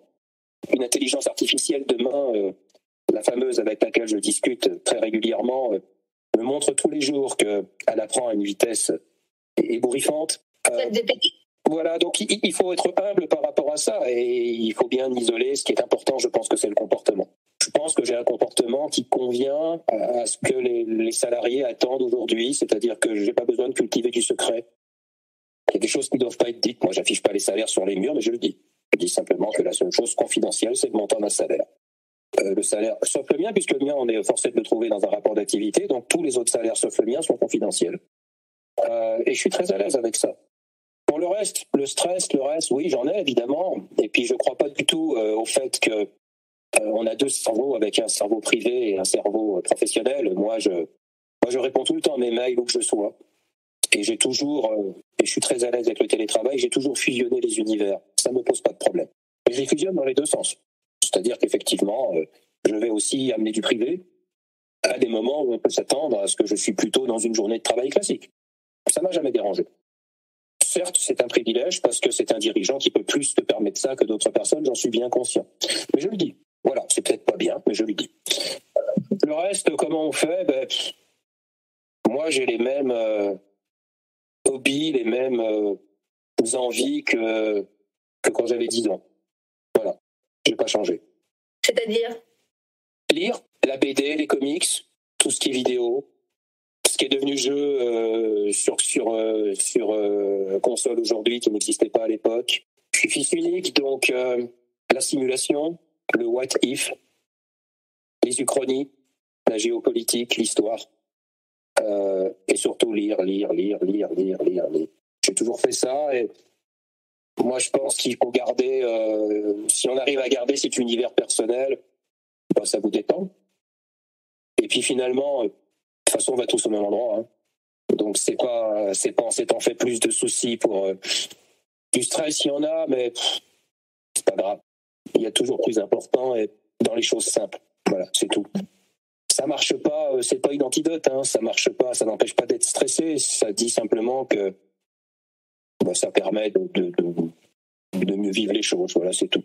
Est-ce que vous avez l'impression que vous êtes comme les autres DG, ou quelque part vous portez des valeurs ou des principes ou vous avez un comportement différent?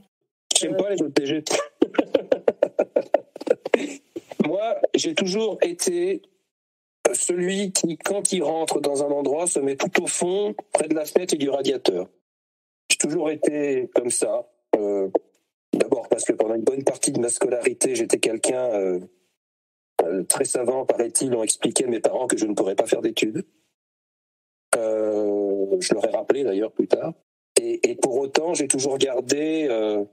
j'ai brièvement enseigné pendant mon service militaire et les autres enseignants ne me comprenaient pas parce que moi, j'étais copain avec des gens à qui je mettais deux.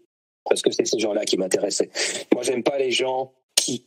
Enfin, pour moi, ce qui m'effraie d'une manière absolue, c'est le conformisme. Je ne comprends pas le mouton. Je ne comprends pas qu'on ne cherche pas absolument à penser par soi-même et à refuser des choses qu'on prétend vous imposer, alors que vous savez même pas d'où ça sort. Enfin, voilà. Donc moi, je rentre pas là-dedans. Et puis pour le reste, je suis pas quelqu'un qui a cherché à faire carrière. C'est pas bien, sans doute. Je suis pas association d'anciens machin truc. Je passe pas mon temps. En règle générale, je ne parle jamais de mon boulot. Et d'ailleurs, dans ma famille, la plupart des gens seraient bien normal d'expliquer ce que je fais dans une journée. C'est finalement pas ce qui m'intéresse. Moi, ce qui m'intéresse, c'est la même chose que quand j'avais 10 ans. Ça n'a pas changé. Pour autant, je travaille pour les autres. Voilà. Moi, j'ai J'ai pris des responsabilités, j'ai donc des responsabilités par rapport aux gens et je les assume. Je ne mettrai jamais quelqu'un en difficulté parce que j'ai pas fait mon boulot. Voilà, c'est ça pour moi, ma compréhension d'être un dirigeant. Maintenant, j'en fais pas ma carte d'identité. Et vous avez quand même l'impression d'être pas comme les autres DG. C'est ça que j'entends. J'essaye surtout de ne pas l'être. Pas parce que j'essaye de me... C'est parce que ça m'intéresse pas. Et est-ce que vous n'avez pas envie d'essayer de, quelque part, d'impacter le monde des dirigeants, de quelque part d'essayer de les influencer, d'aller les emmener, d'aller les chercher pour les emmener dans votre univers, dans votre vision des choses, dans votre philosophie managériale? J'ai horreur qu'on fasse la même chose que moi. Moi, tout ce que j'ai à dire, je l'écris tous les jours sur LinkedIn. Je parle assez peu d'activités professionnelles pures, mais je parle d'angles, de thèmes, de société. Voilà, moi je donne des angles aux choses. C'est ça qui me plaît. C'est tout. Je n'ai pas à me forcer. Et j'aime bien, oui tiens, être chroniqueur. Ça me plairait comme métier. La chronique du temps qui passe. Pourquoi partager sur LinkedIn votre vision des choses s'il n'y a pas derrière quelque part une envie d'impacter, d'influencer, d'orienter? J'aime bien influencer, j'aime bien partager, mais c'est tout. C'est-à-dire que c'est ma contribution. J'essaye de dire quelque chose qui peut-être pourra intéresser d'autres personnes. Il semblerait que ce soit le cas, tant mieux. Mais je pense que dans un monde aujourd'hui qui est d'abord immensément broyé par le politiquement correct, un monde dans lequel on n'a jamais aussi peu dit les choses, et encore une fois, les choses mal nommées ajoutent du malheur au monde, hein, c'est Camus.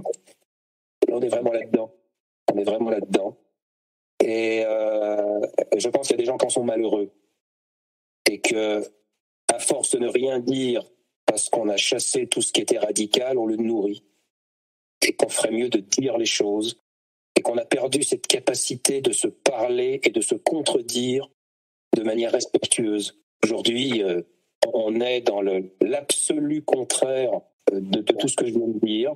Il faut faire attention à tout, parce qu'il y a forcément des spécialistes, des marchands de sirop, des spécialistes en moraline, des ayatollahs autoproclamés qui vont vous juger. Et en règle générale, on est vraiment dans une situation de darwinisme inversé. C'est ce qu'il y a de plus médiocre qui se proclame dans les tribunaux. Et ça, je trouve ça effrayant. Donc moi, je pense qu'on peut dire des choses d'abord qui détendent, qui sont larges. Pour moi, le prisme professionnel est un prisme culturel. Alors, ça peut aller par un clip musical comme le commentaire d'une actualité. Et même le commentaire d'une actualité, si on le fait façon mainstream, ça n'a aucun intérêt. Ça n'a jamais été aussi creux, parce que finalement, les gens qui parlent le plus sont souvent les gens qui ont le moins de culture. Et moi, je pense qu'on pourrait passer toute sa vie à lire, et j'espère bien que jusqu'à mon dernier jour, j'aurai lu. Qu'est-ce qu'on sait finalement? Pas grand-chose. Une goutte d'eau dans la connaissance aujourd'hui. Mais c'est bien. Je pense qu'il faut se resituer en disant qu'on n'est pas grand-chose. Et ça aide tellement à avancer de se dire tous les jours que mais on est rien, on est un élément d'un tout par contre. Et dès lors qu'on comprend un peu les choses comme ça, moi je pense que ça aide à déstresser et puis à relativiser et à avoir une meilleure vision des choses, à trouver des angles. Je pense qu'aujourd'hui, on est tellement pensée unique que la difficulté, c'est de proposer des angles. En disant, vous voyez, si vous voyez les choses de ce point de vue-là, c'est marrant, hein, on parle bien de la même chose. Pourtant, c'est plus du tout pareil. Et moi, je trouve, de manière générale, professionnellement ou dans ma vie, c'est ce que j'aime.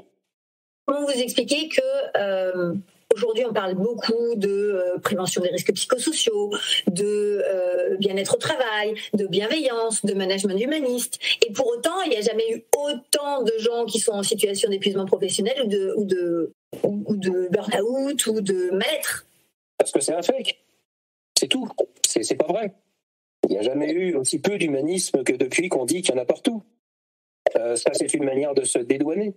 Ce que je vous dis, on s'est jamais aussi peu écouté. Il n'y a jamais eu aussi peu de respect. C'est pas avec leur communication de bisounours que l'on va... oui, on va faire du smile management, oui, c'est super. Et ensuite, c'est les mêmes qui font du smile management, qui vont foutre une pression épouvantable sur leurs collaborateurs et qui vont chercher des têtes pour chercher des responsables de leurs échecs. Mais moi, je préfère laisser les grands mots de côté. Moi, je mets pas de smile machin truc. Moi, j'essaye de faire les choses de manière honnête. Et j'ai dit bien, j'essaye. Moi, mon boulot, c'est pas de mettre la pression sur mes collaborateurs, c'est d'essayer de les mettre dans les meilleures conditions de travail. Voilà. Et comment on aide des salariés ou des candidats, par exemple, qui veulent choisir une entreprise dans laquelle travailler, dans laquelle se projeter demain, à faire la différence entre les managers qui partagent, comme vous, comme moi, ces profondes convictions humaines, mais j'allais dire, ça paraît presque être du bon sens. C'est que du bon sens. Et des gens qui font semblant. Comment faire la distinction entre les deux ? C'est très compliqué. On est dans une époque où tout le monde fait semblant. Donc, on a des avatars. On se déguise derrière des faux semblants. On se présente pour ce qu'on n'est pas. On n'a que 2 secondes pour faire une impression. C'est compliqué. Moi, j'envie pas les jeunes d'aujourd'hui. Il y a tellement de choses trappes. Il y a tellement de fausses idées, de faux humanismes, Voilà, je veux dire qu'il faut arrêter les grands concepts à la mort moelle-neu et il faut être plus dans la sincérité et dans la simplicité. Et puis, il ne faut pas avoir peur de se montrer tel qu'on est, quoi. Encore une fois, on n'est pas parfait. Voilà, on n'est pas parfait. Et tant mieux. Oui, d'ailleurs, c'est pour ça que j'ai proposé pour les vœux 2023 de découvrir ces vulnérabilités. Donc, on est bien en face par rapport à ça. Exactement, et c'est ça qui rend les gens... attachants, et c'est ça qui permet de progresser. Il faut les accepter, c'est pas facile, c'est des complexes, faut peut-être un certain âge aussi pour être capable de le dire, bien sûr. Tant mieux, l'expérience, ça sert à ça. Oui, mais il n'y a pas de vérité. Je veux dire, moi, j'ai rien trouvé, j'ai rien mieux compris que les autres, j'ai pas de recette, j'en sais rien. Je dirais simplement que à un moment donné, bon Dieu, on a un instinct et on essaye de faire les choses le plus simple possible. Et il faut parler aux gens, il faut les écouter aussi bien qu'on peut, voilà. Et puis si on les a pas bien écoutés, il faut leur dire qu'on les a pas bien écoutés. On va les réécouter. Et puis peut-être que là, ça sera mieux. Et puis c'est comme ça qu'on y arrive ou qu'on n'y arrive pas, mais c'est la vie, ça. Enfin, je sais pas, il y a rien de plus. Pour moi, il y a rien de plus. Si déjà tout le monde essayait de faire ça, ça serait tellement bien. Ensuite, on va pas se la péter dans des histoires où on monte ses épaulettes, ses galons, ses machins, mais qu'est-ce qu'on en a à foutre ? On est mortel comme tout le monde, on n'a pas la science infuse, on n'est pas plus intelligent parce qu'on a des diplômes ou parce qu'on exerce telle responsabilité. Faut avoir, moi j'ai un respect fou pour les artisans, donc je suis bien dans mon métier, mais moi je vois un menuisier, je suis dingue, quoi. Je veux dire, c'est fabuleux. Oui, pour moi, c'est des magiciens, donc complètement. Vraiment, j'ai un respect pour ces gens-là, une admiration. C'est prodigieux. Et du coup, j'ai une dernière question, vraiment. Est-ce que le bonheur au travail est possible ? Oui, parce que le bonheur dans la vie est possible, tout simplement. Quand vous arrivez tous les lundis avec des gens que vous êtes content de retrouver, avec qui vous allez être content de discuter, de boire un café, déjà, c'est pas mal. Voilà, c'est tout bête, c'est tout simple. Mais c'est comme dans la vie.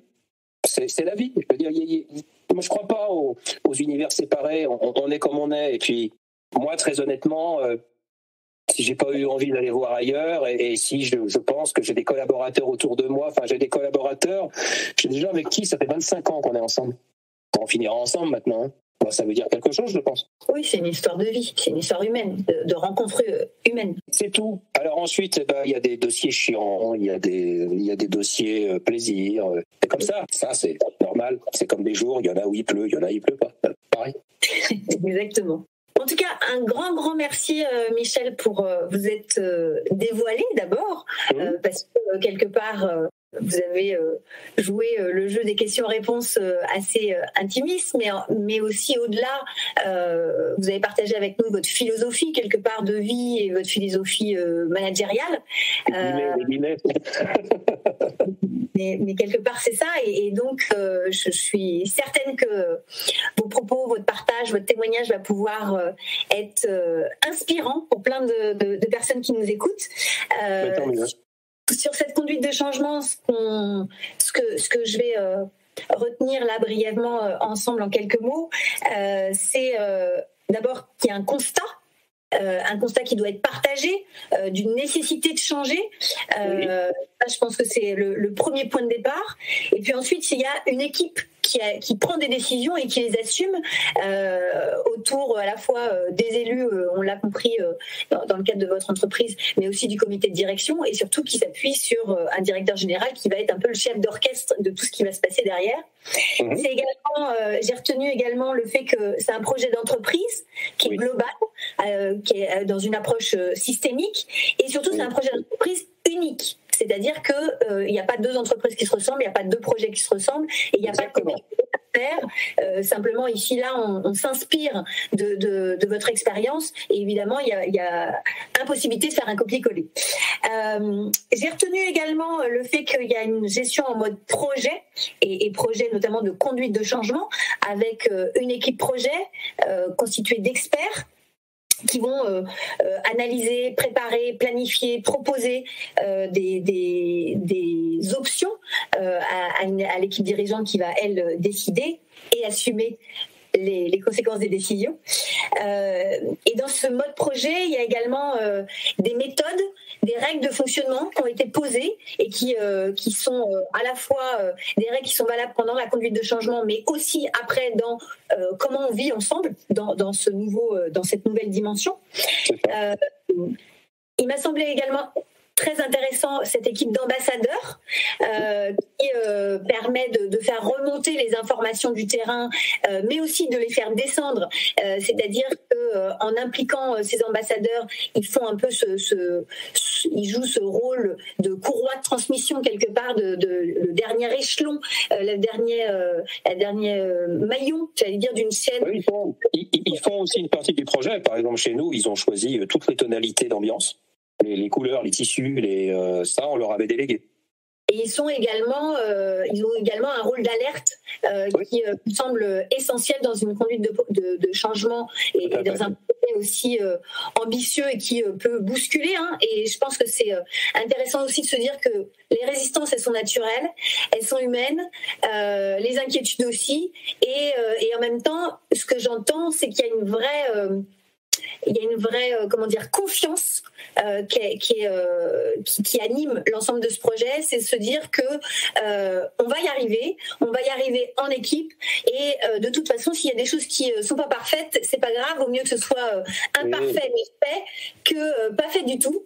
Et je trouve que c'est vraiment également une approche très ancré terrain, très pragmatique, très inspiré du bon sens, avec à la fois un volet technique qui est indispensable et qu'il faut maîtriser, qu'il faut gérer parce que c'est la réalité du projet, mais aussi un côté très humble et humain et terrain, où finalement on observe les choses et on en tire des conclusions pour essayer de prendre les meilleures décisions ou les moins mauvaises. C'est ce que j'entendais aussi. L'enjeu de la communication, informer, rassurer et donner envie, je pense que c'est un point également extrêmement important dans la conduite de changement, et notamment de ce type-là. Fêter les petites victoires, célébrer les étapes d'avancement dans le projet, je pense que c'est également ce qui permet de maintenir toute une équipe fédérée autour de ce projet. C'est pas grand-chose à faire, ça coûte rien, mais ça marche bien, ça. Oui, je crois aussi. J'ai aussi entendu le fait qu'il peut y avoir des projets connexes ou des conséquences parfois qu'on découvre pendant la mise en œuvre, et qu'il faut intégrer dans le projet global d'entreprise. Et il ne faut jamais minimiser ni les impacts pratico-pratiques, j'allais dire, techniques, ni les impacts psychologique. Et finalement, faire confiance en l'être humain qui trouvera des solutions, qui y arrivera, qui avec le temps arrivera également à s'adapter. Et donc la question du délai, elle est importante. C'est aussi se donner le temps nécessaire pour que le changement, l'adaptation... Si on peut, effectivement, parce que toutes les entreprises ne l'auront pas, mais si on peut, il faut se le donner, oui. En tout cas, je pense que c'est un point essentiel pour la réussite d'une conduite de changement de ce type. Faut pas non plus que ça dure 10 ans, hein, parce que un projet, ça se dilue, ça s'essouffle. Donc il faut trouver le bon rythme. Hein. On est dans une course de fond, on n'est pas dans un sprint, ça c'est sûr. Pour autant, il faut trouver sa foulée, parce qu'il faut que ça reste motivant. Donc à un moment donné, les meilleures intentions du monde, elles finissent par se détourner, et puis le soufflet, il finit par retomber.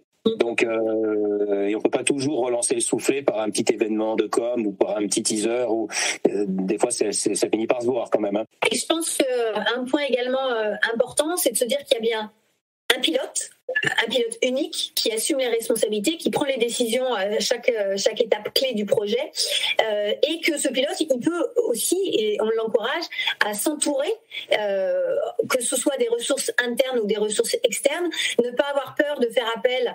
Alors certes, ça peut être un budget, mais ne pas avoir peur de faire appel aussi à des experts, que ce soit des experts techniques, humains ou en conduite de changement, en tout cas des personnes qui vont pouvoir apporter des ressources et leurs connaissances, parce que eux, ils sont déjà passés par ces étapes-là avant, et donc ils ont appris et ils ont des choses aussi à nous transmettre.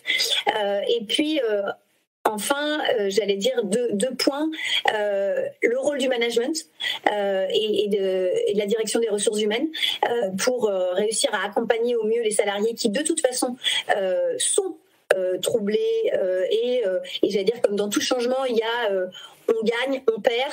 Le but, c'est que tout le monde réussisse à gagner à la fin, mais c'est vrai qu'il y a forcément des choses qu'on peut être amené à perdre.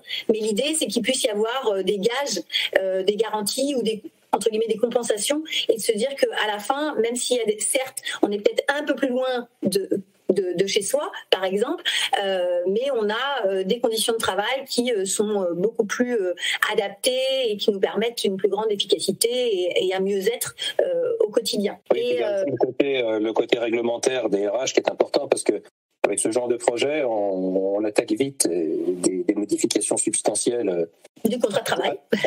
Involontaire, et c'est bien d'avoir quelqu'un qui est aussi la casquette réglementaire, donc c'est le cas du DRH, qui effectivement va dire attention, si on le fait comme ça, par contre, il va falloir au minimum réécrire telle ou telle chose, parce que bon voilà. Et ça peut vite arriver dans ce genre de projet. Bien sûr.